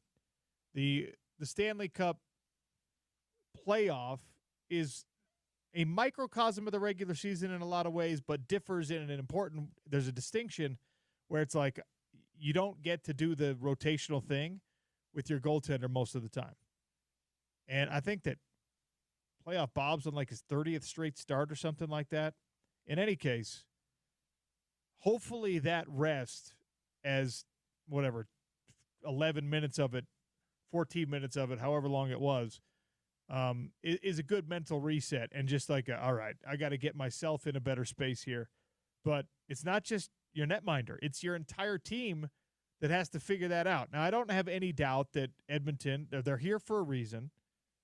They're in the Stanley Cup final for a reason. I have no doubt that they'll be able to kind of gather themselves. But it's not often you see a team have this level of difficulty in a playoff finals series, whether we're talking about NBA finals, Stanley Cup final, you're talking about the Final Four. Like, to get to this level, you have to have exhibited a certain level of discipline, a certain level of assuredness in your own abilities, a certain level of team chemistry. And watching Florida pick that apart and just making Edmonton unravel is one of the most interesting things I've seen in these playoffs, even though Florida's done that to several teams now, but also with this Edmonton squad. Because, you know, you've got 2 of the best players in the world. You've got a veteran guy like Evander Kane who gets to be that physical presence for you, who he's like, oh my gosh, just the frustration boiling over early in a game to the level that it completely destroys your game plan the rest of the way. Not a single line was really doing what they were supposed to do against Florida. And if I'm the Panthers, I'm getting pretty cocky about my ability to do this even to Edmonton. I mean, it is bad news when you're having this kind of an epic collapse. We know what it feels like here in Salt Lake City. The Utah Jazz still hold the dubious distinction of scoring, having the worst individual game performance in NBA Finals history. It's not something you hang your hat on, obviously, but it's such a rarity. You don't see teams at this level collapse this badly in a game. It doesn't mean that Florida's off to win it all. It doesn't mean that Edmonton can't bounce back, but it was like an almost alarming level of collapse. And Florida did it to the Hurricanes. They did it to the Maple Leafs. They did it to the Lightning. They're just that team that can get under your skin and make your life miserable. And they did it last night to Edmonton. Job one for the Oilers is to try to get back to a place where you could just play hockey and not be in a fight against the team in front of you before the puck even drops. We talked all the way leading up to this series, by the way, about Edmonton's ability to light the lamp, their ability to score goals. Florida now became what this was I wrote it down in the notes. Some absurd level of production here. I think there's only been 6 NHL teams have had 5-goal games 11 times. Now they still have an opportunity to have more than 11 5-goal games, but only in the history of the NHL, only 6 times has a team scored 5 goals 11 times in a Stanley Cup playoff. That's how effective the Panthers have been offensively. We talk all the time about the dynamic duo. We talk about the power play of Edmonton. We talk about how it's almost a guarantee if you go shorthanded that they're going to score. Well, not the case. And Florida is now joining elite company in NHL history for their goal-scoring abilities in this postseason. 11th game with 5 goals or more in a single postseason. Only one of 6 NHL teams to do that in the history of the league. And obviously, this series could go another 4 games. So if they have this level of success again, there's going to be even fewer NHL teams that have scored 12 5-goal games or even 13 5-goal games in a postseason. So the Panthers maybe should be getting as much of the conversation about their goal-scoring ability. Of course, it doesn't come in as beautiful of a fashion. It's not in that sort of – the super slow-mos, that the credit to whoever's cutting those of Connor McDavid's vision and his puck handling and the passes that he makes, even in a loss, watching that guy weave through defenders is absolutely incredible.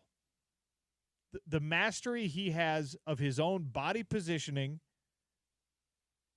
the ability he has to influence where defenders are going to skate in order to try and intercept him, and then to move not only himself, but the puck, his stick, and sometimes his own teammates into the open spaces is a level of awareness and spatial awareness and court ice field vision that is incredibly rare no matter the sport.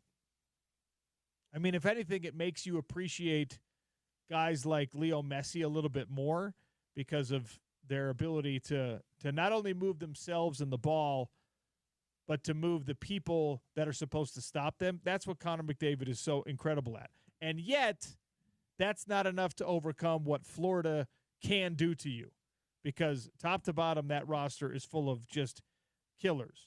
And again, like Brad Marchand, who's scored, 4 goals now in the Stanley Cup final, he's there maybe as a rental, maybe as a mercenary. He hasn't even decided if he's going to extend with Florida. That's how loaded this roster is right now. It's disgusting. And we do this all the time with the Utah Jazz, so you got to do it with the Utah Mammoth.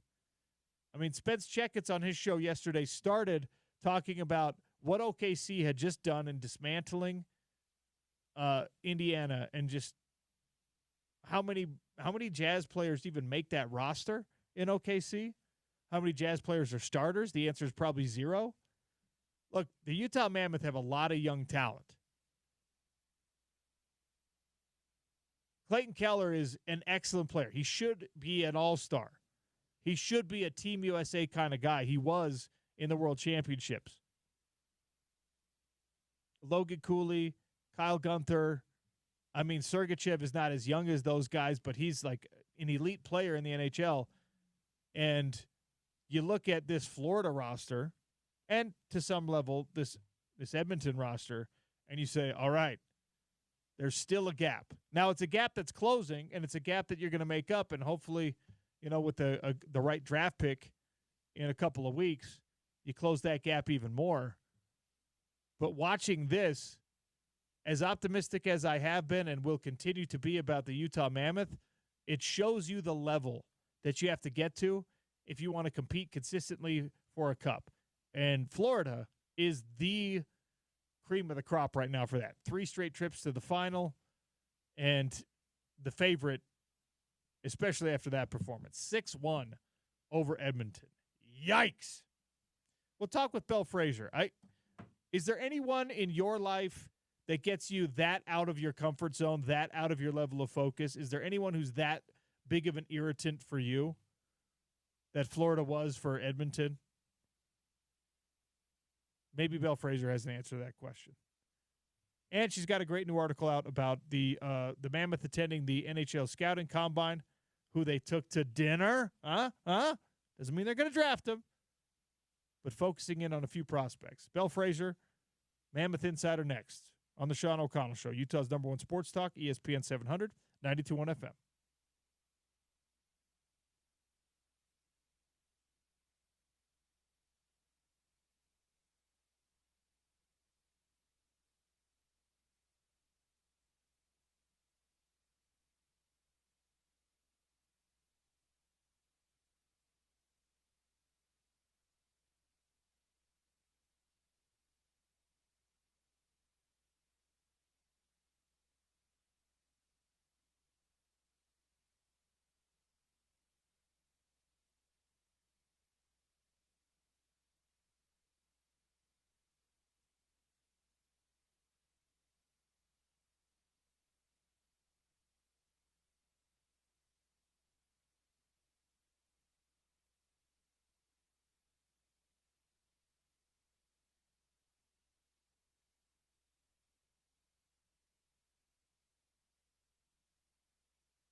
Lundell centers this line. He leads the playoffs in plus-minus, and he loosens a puck in front off the face-off, and Marchand roofs it. Right on cue, Florida strikes just 56 seconds in to Game 3. They create all kinds of chaos. You know, they get pucks towards the crease area. They bang it off legs. And Stuart Skinner looked like he dove forward to try and surround a loose puck and didn't get there in time. And as a result, when the puck found Brad Marchand, he had a wide open net. Brad Marchand with a goal early in Game 3, Stanley Cup Final against the Edmonton Oilers, ended up being 6-1 in favor of the Florida Panthers. That sound courtesy of Sports USA. John Eilers, Brian Hayward on the call. Game 4, Thursday night, 6 p.m. You can catch it right here on ESPN 700, 92.1 FM. We're lucky enough to be joined by Utah Mammoth insider from the Salt Lake Tribune, Belle Fraser, friend of the program. Belle, welcome back. How are you? Good. How are you? Doing all right. 6-1, a collapse by Edmonton. Am I being too hard on the Oilers, or is this just what the Panthers do to everybody? I think it's a bit of both. A lot of people have said this, but pretty unfortunate for the Oilers to have one of their worst games of the playoffs in Game 3 of the finals. They put themselves in a tough situation now, could go down 3-1 on the road and, face elimination following that. But knowing the Oilers, they're going to have some pushback. But they had been on a really strong run, to state the obvious, since going down 2-0 against the LA Kings in the first round. So you hadn't really seen a collapse like that from them in the last two rounds. And of course, it's the Florida Panthers that are able to do it to them. The series swung to Florida. They had their home crowd, and you kind of just saw a switch flip for them. They got, I think it was 4 power plays in the first period, capitalized on that, and they really got under the Oilers' skin. They played Florida Panthers hockey that they've been so good at for the last 3 to 5 years, and you saw in the third period, once they scored their 5th goal, the Oilers just decided to make the game physical, be chippy. They said stick up for one another, but I think they were just trying to rough up the Panthers as much as they could for the next game. So it worked for Florida, and it's setting up a really interesting Game 4. It's funny because, whether there's a lot of strategy or not to, like, a game almost devolving into a brawl, whether Edmonton's like, all right, this one's lost, so let's just make it ugly. That feels to me like Florida's like, yeah, of course, yep, let's do this too. Because if you're gonna fight like roster versus roster, I mean, Florida probably wins that as well. Totally, and I think it also shows the maturity that this Florida team has. They've been in the Cup the last 3 years, but they were young before and they were learning before. And I think you see a really disciplined team last night where the Oilers were throwing everything at them, high sticks, cross checks, and Panthers were doing it back a bit, but more so they were just laughing and they were skating away from the scrums, and they kind of had a good head on their shoulders to keep the focus on winning the game and not getting hurt. And I think that's a difference you definitely see in Florida this year. So I was just talking about that before we went to break. Look, I'm very optimistic. We're bullish in Salt Lake City on what the Mammoth future looks like, but it's important to watch Stanley Cup final hockey and acknowledge that there are differences between the way your team plays and the way these teams play. And the gap right now between Florida and a lot of teams and between Edmonton and a lot of teams is significant. And we're talking about a team that didn't even make the playoffs this year with the Mammoth. Again, without being pessimistic, like it's an educational thing to say, all right, if you're going to be at this level of hockey, you need to be good everywhere. You need to have lines 3 and 4 deep where you've got, goal scorers, where you've got physicality, and you've got to have, a netminder in support of all that. Maybe you don't have to have Bob, but you got to have somebody that you can rely on pretty consistently. So if you can quantify or put into words like how far away the Mammoth are from what we saw from Florida last night, is it a percentage? Is it they're 5 players away? Help me like actually measure this out, Belle. I think it's hard to say a percentage or a number of players. It's more the experience that they lack compared to a team like the Florida Panthers, and also the depth you're talking about. Like Florida and Edmonton, their bottom six, their second half of their forward group is even deeper and better than it was last year. Everyone loves the Brad Marchand storyline. Like he has 8 goals. So I think that's a big thing. But also there's a difference between a team getting into the playoffs and getting that second wild card spot and then getting past the first round, getting past the second round. So many teams, albeit Vegas made it to the Stanley Cup final their first year, which was very unusual, make it to the playoffs and lose in the first and second round for years and years on end. And it's heartbreaking and it's frustrating, or it's euphoric and they win a game 7 and they finally break past that bubble. But Utah hasn't made the playoffs, 1, and 2, they haven't learned anything about their team in the playoffs yet. They need to be in a first round where they lose. They need to be in a first round where they win. They need to see what players are able to step up in those moments. And it's just data that they don't have on their team yet. And, I'd love to be proven wrong. Who knows? They make it next year and they just figure out that they're a great playoff team and make a run. But you look at the reason the Oilers are back, it's because they lost last year and it was painful and they know how to play Florida. So there's so much you have to gain, I think, just through experience in the playoffs that Utah's going to go through, and it makes it worth it in the end. But they're far. It's obvious. A lot of the teams in the NHL are far away from where Florida and Edmonton is, but I think in terms of just making that playoff threshold, they are probably 2 good players away and having consistency from the roster they have as is. Well, we'll see how this Stanley Cup final plays out the rest of the way. It's been a lot of fun to watch so far, although if you were an Oilers fan, you probably didn't enjoy last night very much. But from a more neutral perspective, I don't mind seeing teams get a little bit chippy and start fighting each other. That was fun. I don't want to see it every game of a Stanley Cup final because obviously it doesn't necessarily belong at that elite level of hockey, but kind of fun to watch it devolve a little bit, even with such high stakes. For sure.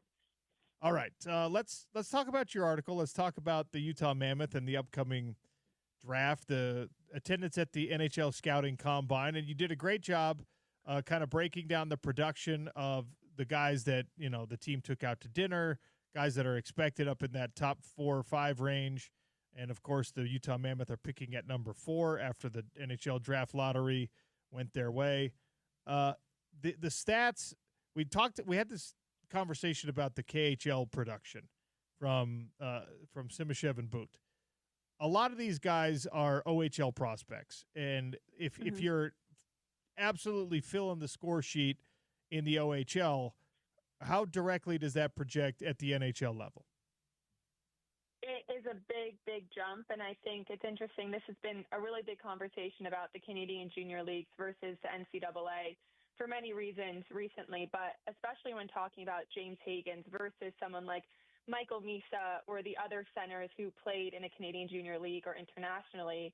Higgins only had, I say only, he was a point per player game for Boston College on their first line. He had 37 points in 37 games in college hockey.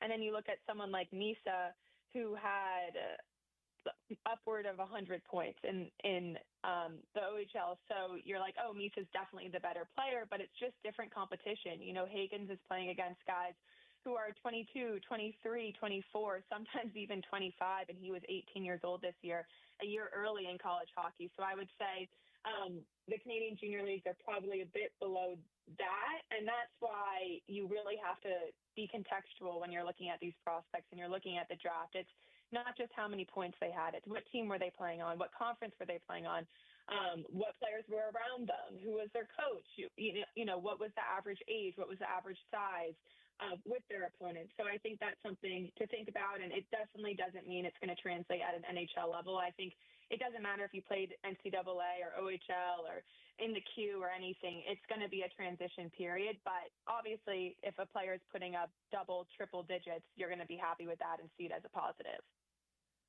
When you're looking at a lot of these guys, right, and we've talked about this with Iginla, who was drafted last year, and, it's something that hockey novices, newer hockey fans have a harder time kind of embracing, that, you might draft these guys and stash them for a while and then see what they look like 2, 3, 4 years down the line. Well, there's going to be less and less patience. I think even internally, I think even in the front office, there's going to be less and less patience. It's time to accelerate this rebuild and now get to a place where you're playing, playoff hockey and where you're starting to see where you're really at. Does that affect what you do at number 4 in your mind? Like someone who maybe doesn't have quite as high of a ceiling, but will be ready sooner, becomes more appealing, or you just stick with best player available? What's the strategy behind timeline on these guys? I think there's two sides to this, and we've talked about this, that there's been a lot of reports that Bill Armstrong is still open to hearing deals on trading the 4th overall pick because of the position the Utah Mammoth are in, like you were talking about, where they're coming out of a rebuild. Their prospects are panning out. Dylan Gunther and Logan Cooley were in the top 3 scorers for this team. They're not waiting for a lot of their prospects for 3 to 4 years. It's go time now. So in that vein, I think Armstrong is listening because they could package the number 4 pick with someone like, Matias Michelli or a prospect, or just the number 4 pick for someone who is a top 6. Reports have said more of a younger forward, hopefully a center, but the entire league would like to trade for a center that can immediately come in and make an impact. And I think that makes sense for the Mammoth for sure, because you do need someone who is going to score consistently. You do need size. You do need a little bit of physicality in the top 6 to support guys like Clayton Keller and Logan Cooley, who are on the smaller size. They shouldn't be the ones throwing all the hits, because those are kind of, not to say bubble wrap, but those are your biggest stars. So I think if the deal is there, that's a way they could use their 4th pick to get better immediately. But also one of the biggest storylines to come out of the Combine was who Utah was really interested in. And Cam Robinson, an elite prospect, said that word around the Combine was that Utah really likes Brady Martin, and it wouldn't be shocking to see him go at number 4. And that was kind of surprising to people, because the analysts' mock draft and central scouting, which is NHL's, rankings of the prospects coming into the draft, Brady Martin was ranked, 7 to 11, more in that bracket and less of a top 5 player. But he was taken to dinner by Utah at the Combine. He was also taken to dinner by the Predators, the Flyers, and the Bruins. Predators are number 5, Flyers are number 6, Bruins are number 7. So suddenly he's being taken out by top 5 to 10 teams, which he said was kind of unexpected, but he thinks he's earned it. So when you look at someone like Brady Martin, I think that is more of a fit pick. And they say best player available, but I think the offensive ceiling of Brady Martin is not the best player available at number 4. But I think for what he could bring to Utah in terms of physicality, he compares himself to Sam Bennett, to Tom Wilson, to Matthew Nyes. Those are guys that Utah would die to have in their top 6. That's exactly what they're looking for. So it's not to say that they'll draft Martin and he'll pan out to be that type of player, but if you're looking at the exact, in a test tube identity of a player that Utah would want, it's someone like Brady Martin. So it is a risk. They are drafting him higher than higher than anyone projected. And I also think, like I said, the offensive ceiling is not like someone like Caleb Desnoyers or Anton Frundell or the other centers up there, but it's an option. And those are two kind of unique routes Utah could take and that have been talked about. Do the Mammoth brass view the farm strong thing that you elucidated about Martin as a positive, or something that you have to kind of fix? Because a lot of these guys are, machines. They've been working out on a strict schedule. They're elite prospects. They're pro athletes who are not yet at the highest level of pro athletics. And, he works on his farm to get strong. Is that, for the Mammoth, is that a good thing, or maybe not so much? It seems like it's been a good thing. That was one of the things people loved about him at the Combine when they were having conversations with him, was that he was just a simple, hardworking kid who's been disciplined since he was born, because he's worked on his family's farms, plural. If people read the story, he said he has 4,000 pigs, 60,000 chickens, and 250 dairy cows. He's from a small town in Ontario, Canada. So his whole life has, like he said, is farm strong. All he does is move huge boulders and work with equipment and take care of the animals and help run the facility. So he said his off season, it's not like he has a strict hockey training program. It's more like he's just on his own strength training that goes into his role on the farm. And I think They like it. Obviously, it has worked for him. I think there would be a different opinion if he came into the combine and wasn't strong and wasn't doing well in the testing and didn't have a good season this year in the Sioux, but he did. And so I think you see a guy that has dedicated himself to something beyond hockey, who has a good family, who has those, values. And then you say, once we put him with our training staff, once we get him on an NHL regimented schedule, imagine the next step this kid could take. And a lot of the combine, too, is less about who they are as players and more who they are as people. Those dinners and those interviews, they'll ask how they describe themselves as a player, what they want to do in the NHL, but it's really like, what's your favorite memory with your family, more about like who they are as people. So I think the farm story is definitely appealing to some organizations. It's not the sole reason you should draft a player, but it's unique, and it's gotten him to where he is today.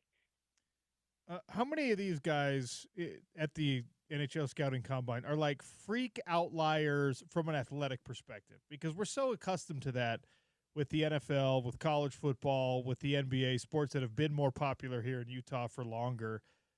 Those guys are aliens, right? And you list a lot of these numbers from like a size standpoint. It's like, oh, he's 6 foot and 185 pounds. Oh, the big guys are like 220. And you're like, all right, so that's a normal size human being. Now, it doesn't mean they're normal athletically, but also we have less context on the testing and, when you're watching an NFL scouting combine and someone's bench pressing 225 pounds like 30 times, anyone can understand, oh, that guy's freakishly strong.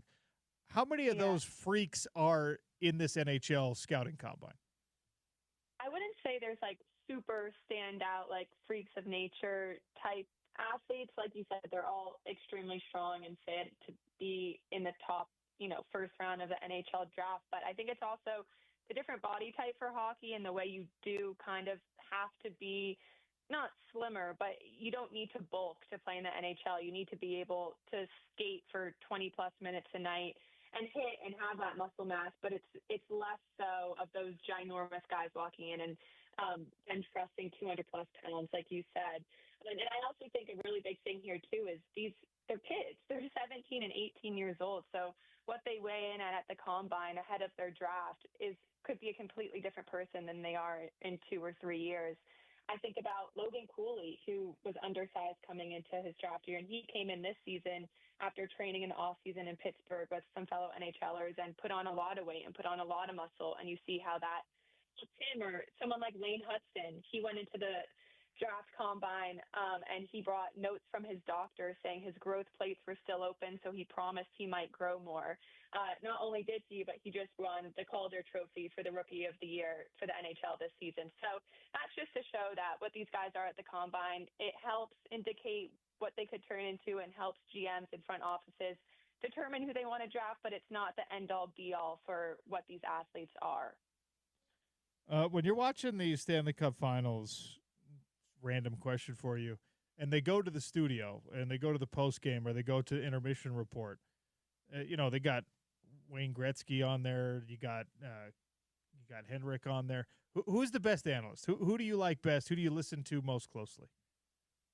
Well, I'm biased because I grew up a New York Rangers fan, and Henrik Lundqvist was the king of New York. His nickname is the King. So I always love listening to him. I mean, he's just obviously such a smart hockey mind, and I think he brings a certain prestige to the panel. So I'm tuning in for him. I think Wayne Gretzky, obviously, you're going to listen to what he has to say. And it's funny the way he says the teams should adjust between periods and the little things that they should do behind the net or in the neutral zone. He's spot on, of course. And I also love Liam. I think he's a great moderator. I think he does a great job kind of making it about hockey and analysis, but also a little bit more human interest and color. But that whole panel's great. I think TNT's done a great job. I'd love to see a woman on it one day. 6 to 7 men talking hockey every night is fine. But I love Jackie Redmond, who's their ringside reporter. I think she's amazing on that too. So maybe a little bit more diversity in voice, but it's been great having the Stanley Cup on TNT. I thought she did such a great job after that mess of a game last night. I thought she did a really great job when they threw it down to her and she was talking to Brad Marchand in particular. Just like it was so conversational. Like, yeah, she had a microphone in her hand and there was a camera there, but it was like, it seemed like he would have been saying the same things, just hanging out at the bar after the game, if that's something that he does, So I thought she did a great job. She's the best of the best. One thing I don't like about Henrik is no professional athlete, especially in hockey, should be that handsome as they age. It's uncomfortable. He's too good looking. He's too put together. I want hockey guys to be missing a tooth or something. That's what he was known for in New York, and all the suits look like they're like sewn on to him before Seriously. the TV airs. Yeah, it's funny. Yeah, whoever is making that guy's suits deserves a lot of credit. Also, Liam McHugh, he doesn't age, so that whole panel just has things that you love, but if you're another sports broadcaster, you also kind of have to hate. Yeah. Well, Belle, you're the best. I can't tell you how much I appreciate your hockey insight every time you come on. Thank you once again, and we'll chat again soon. Awesome. Thanks for having me. Belle Fraser, we are so lucky to have her here working for the Salt Lake Tribune. And look, she doesn't mention herself, but why not? When the NHL inevitably, and they should, ends up having a woman on a panel like that. Belle Fraser, I have met very few people who are as dialed in on hockey as she is, male or female, player or former player or not. She knows it all. So big thanks to Belle Fraser. We're huge fans of her here on your home of the Utes, ESPN 700 and 92.1 FM. Speaking of the Utes, big time commitment came through. This is an important recruiting month for all universities out there. Coaches trying hard to get their 2026 classes across the finish line and committing. I know, transfer portal and all that stuff. I, like many of you, don't get overly excited about recruiting because of that, but we'll talk about that next. Before we get to a break, though, look, I've been talking about the Steel Vault in Holiday. It's a medical spa. They've got comprehensive care for you as a gentleman, for your lady, if you're a lady listening, for your husband, boyfriend, significant other. They really could take care of anybody's needs when it comes to your hormone health. When it comes to your cosmetic health, if that's a correct term, you want to deal with the crow's feet. You want to maybe see if you can improve some sleep. That's a lot of that stuff is related to hormone health. They have a new cool treatment.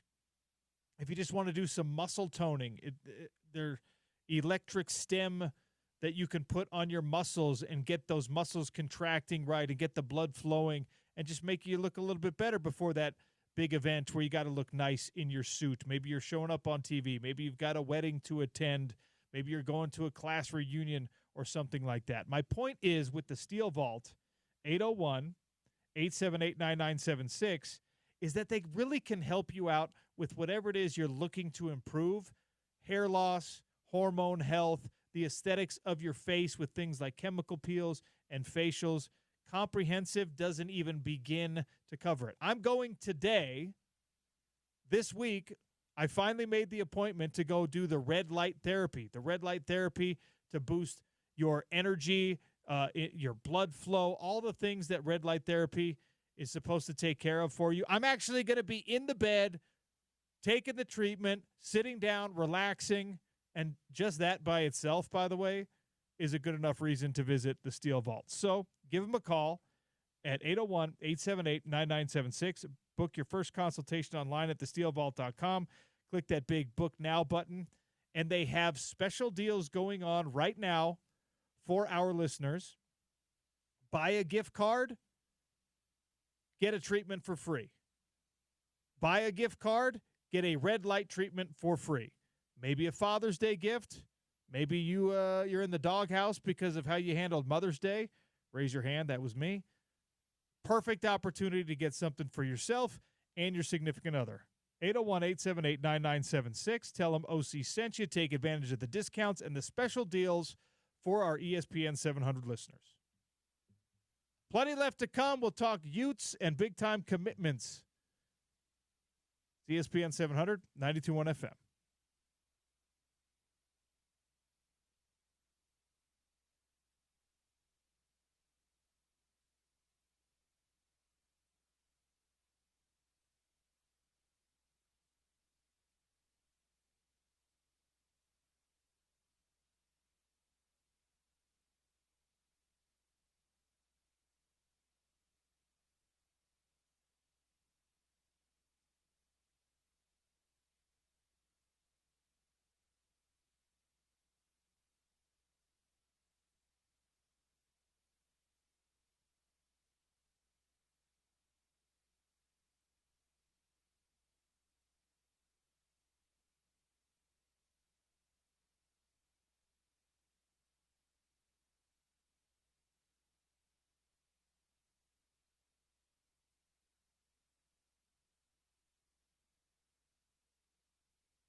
I want to point something out that you're probably all aware of, but I sometimes need to remind myself that, all these changes going on in college sports behind the scenes with the house settlement, we had these discussions with NIL, with the transfer portal. The job is different than it used to be, but in some ways, there are some things about being a basketball coach, a soccer coach, a track coach. We spoke with Kyle Kepler earlier on the show today. A football coach, certainly. Some things are never going to change. You have to be able to do that part of the job well. You have to be able to convince people, whether the money's right or not, that you're the person they want to spend their time with, they want to commit to play for. The people who are getting money in the recruiting world right now, the players who are being given big-time deals, have so many opportunities that even if you have like a really, really nice NIL package for a player, if you're not the right kind of coach, if you're not the guy or, in other sports, the gal who has their best interest in mind, who's running the system that they want to play in, who feels like they're connected to you on some level beyond just the sport, you're not going to get the commitment. You can't buy players because you're not the only one offering players money.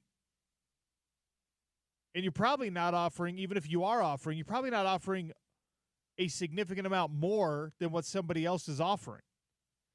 So, yes, that stuff matters and has influenced rosters and will continue to do so. But that is not the only and probably not even the most important determining factor in where some of these players choose to go. Utah got a commitment that they were really hoping to get from a running back named LaMarcus Bell, and he's not going to boost your recruiting ranking all that much. People are not going to go crazy over this one outside the state of Utah. He's heading into his senior season in Lake Oswego, which, of course, is in Florida.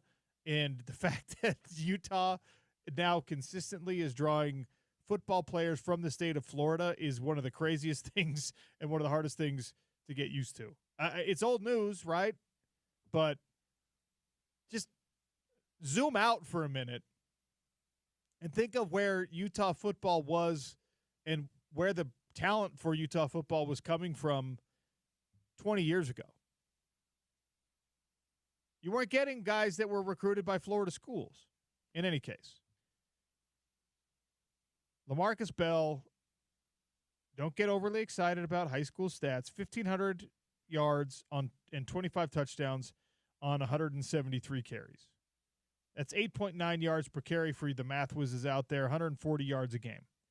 Probably the more important number here is that he also competes in track. We asked this question last week. What do you want? What other high school accomplishments do you want your football recruits to have? And a lot of you said, well, it depends on the position. But for guys that play running back, corner, wide receiver, we all agreed. What do you want them to be good at? Well, you want them to be good at running.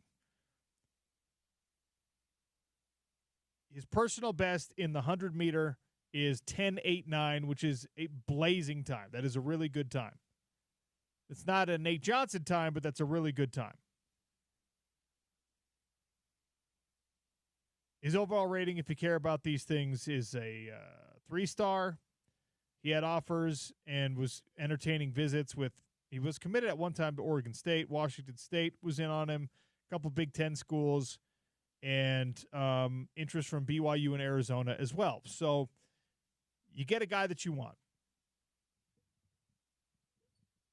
I don't know if he's ever going to play at the University of Utah. Commitments are what they are. Guys signing, like whether he plays it down for the school or not is to be determined. This coaching staff, despite a lot of what has happened in the world of college football, has done a really good job of not deviating from their identity and from their plan.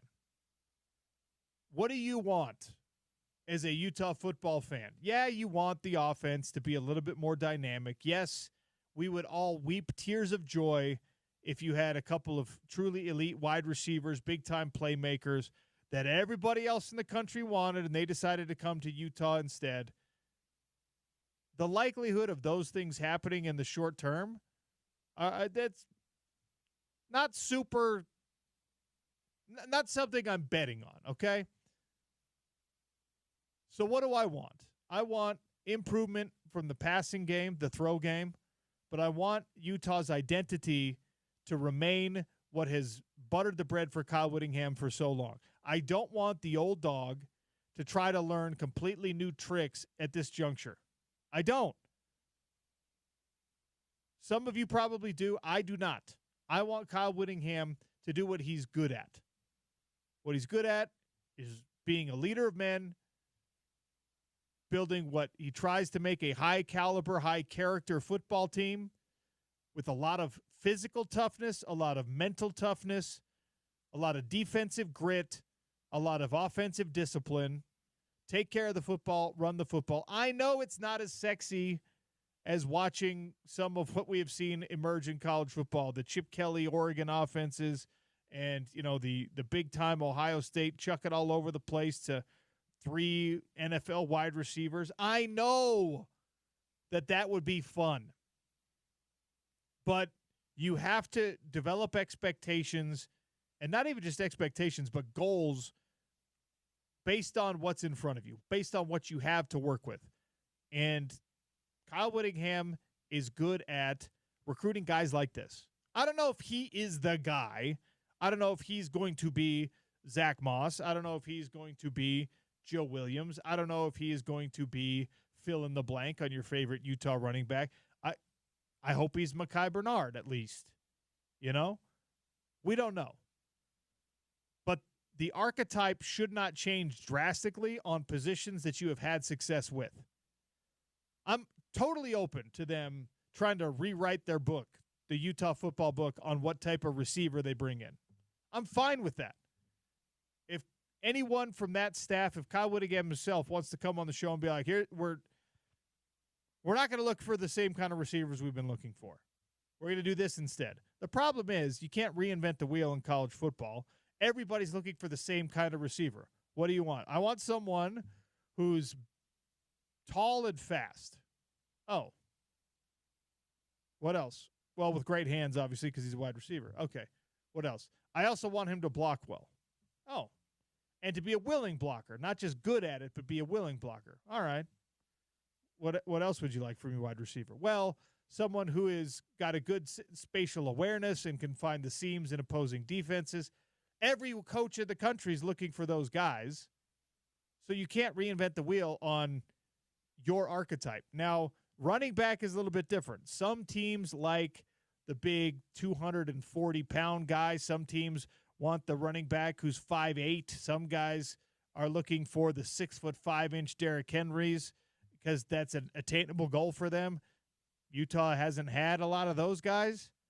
Shout out Chris Fuamatu Ma'afala. You're not 6'5", but that's a bruiser right there.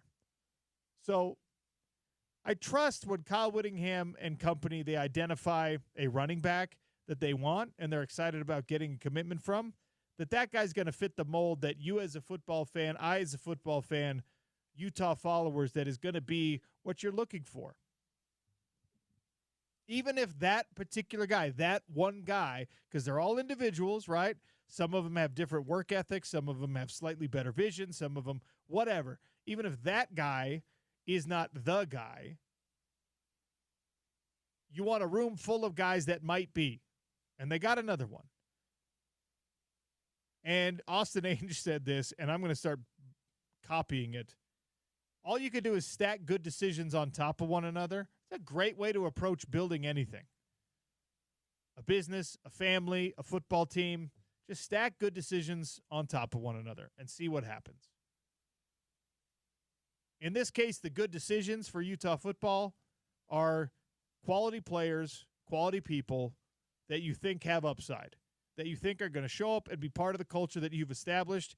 And the reason you could feel good about this is because they all have options, okay? Utah is not recruiting guys anymore where you're their only offer. We love those stories, We love Kyle Whittingham's the only person who saw the good in Eric Weddle. This staff is the only one that identified what Alex Smith might become someday because everyone else was too awestruck by his teammate Reggie Bush. Nate Orchard, at the time, Nate Fakahafua, everyone else thought, oh, this kid's a great wide receiver. That's what they want him to do. My team was the only team that saw the vision of turning him into a pass rusher, into an outside linebacker, where he would actually have success even at the NFL level. Those stories, as much as we love them, they're probably gone for Utah football because you're in a new tax bracket now. You're in a new demographic now. You're not necessarily going after the guy that nobody else recognizes as a talent. You're not necessarily going after the guy who's had too many, off the field problems and nobody else wants him anymore. You're going after people who have options.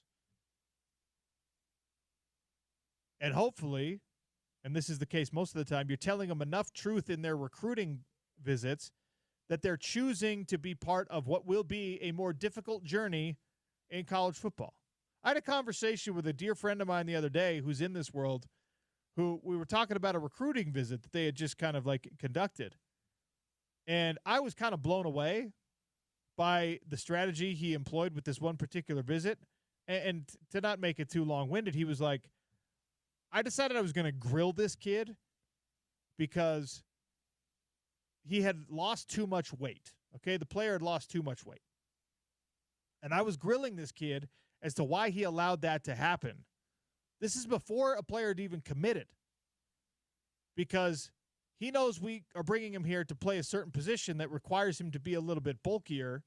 He's known that since football season. He ran track, and he's out in the sun, and he's running, and he's not eating, and he's not lifting, and he's lost weight, and that's not going to fly. And I needed to let him know that that was not going to fly. And I was like taken aback, and I was like, wow, that's really cool, actually, that you're telling that kid the truth, and you're setting a realistic expectation of what your program is going to be like. And I said this out loud, and he was like, well, yeah, well, what else would you do? I said, what do you mean, what else would you do? You do what college football coaches do. You tell them how great they are, you powder their bum, and you tell them how much you want them in the program. And then when they show up, that's when you put them through hell. That's when you tell them. He's like, no, man, because now they can leave. Because guess what? They all have options. So every commitment, even though you don't know whether the kid's going to work out or not, every commitment that Utah football gets, every commitment that Utah basketball gets, it's important to look at the whole picture of it, what it actually means. These players all have so many options. They are choosing to be part of the thing. There's so much information out there. They are choosing to be part of, in this case, the hard way. That says something, in my opinion. One last break. We'll come back with Spence Checketts, do a little crosstalk. Sean O'Connell Show wrapping up. It's ESPN 700, 92.1 FM.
All right, closing things out on the Sean O'Connell Show, ESPN 700, 92.1 FM, proud part of Utah's ESPN radio network. You know, every day after my show is another great show called The Drive with Spence Checketts.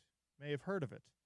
That's coming up next. I'm going to do what I do nearly every day. I'm going to ask Spencer a couple of the questions that I have on the Real OC Sports Twitter page as Twitter polls. Are you ready for that, Spence? I am. It just always makes me nervous because I don't feel like I'm ever close. But let's do it. We're here. No, these are not trivia questions. Okay. These are opinion-based polls. Ah, gotcha. Okay. All right. $20.5 million to be distributed among college athletes directly from the universities. All right. What percentage of that, if you're Mark Harlan, goes to Utah football? Good question. And I am a believer that the revenue-generating products do need more investment as opposed to the sports that don't generate revenue. I know when I say that out loud, there are certain people that believe a certain way that don't love that take. And I also think there's validity to investing in sports that have not been heavily invested in the past, covering them, giving them fair opportunity to show what they can do. But I'm also a grown-up, and I know how this works. It is a front-facing, revenue-generating entertainment product, and football drives the bus. So, man, 65, 70%? Does that feel high? 27% of the respondents say 70%. 36.7% say 80%. Okay. 27% say give 90% to football. Wow. And less than 70%, only 8% of people say give less than 70% to football. It's hard to argue with. I mean, every athlete has the ability now to go market themselves and sign NIL deals. We all understand this is different than that. But you have to invest where you can get the ROI. You have to invest in the products that are going to pay your bills. And football still generates the most revenue by far. And the revenue that football generates still supports the other sports. And I think it's okay to be a grown-up and say that out loud. Okay. Now, so Spence's answer is 70%. So that's $14.3 million, $14.35 million. Now you divide that among 105 guys. Do you divide it equitably, or do you say quarterback gets $1 million? Yeah. No, you pay it's the NFL model. The quarterbacks get paid the most. Obviously, your great left tackles, the Fano brothers should make some cash. DNs that can get to the quarterback. I was going to say the best wide receivers, but, no, you don't just divide it up. The third string outside linebacker should not be paid the same as the starting quarterback. Okay. I think that's how it's going to net out, obviously.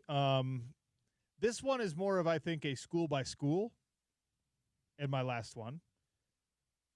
You're choosing how to distribute your revenue, your revenue sharing money. Mm-hmm. Do you invest in programs that are already your strong points, right? Do you say, Utah football, this is how we butter our bread. We're good. We can compete for championships. Or do you say, man, right now Utah basketball needs this money more? Mm-hmm. And you make the decision that way. Play to your strength or boost your struggling programs? Well, I would hope you could do a bit of both, if I can toe the line a little bit and sit on the fence, which I don't like to do.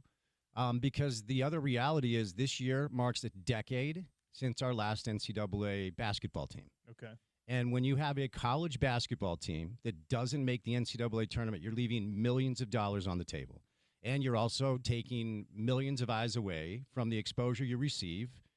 Like Fox News here, our local Fox News affiliate, after the second Rose Bowl, did a really good piece on just how much exposure the university received based off of 2 Rose Bowl appearances. It was something like 33 million eyes.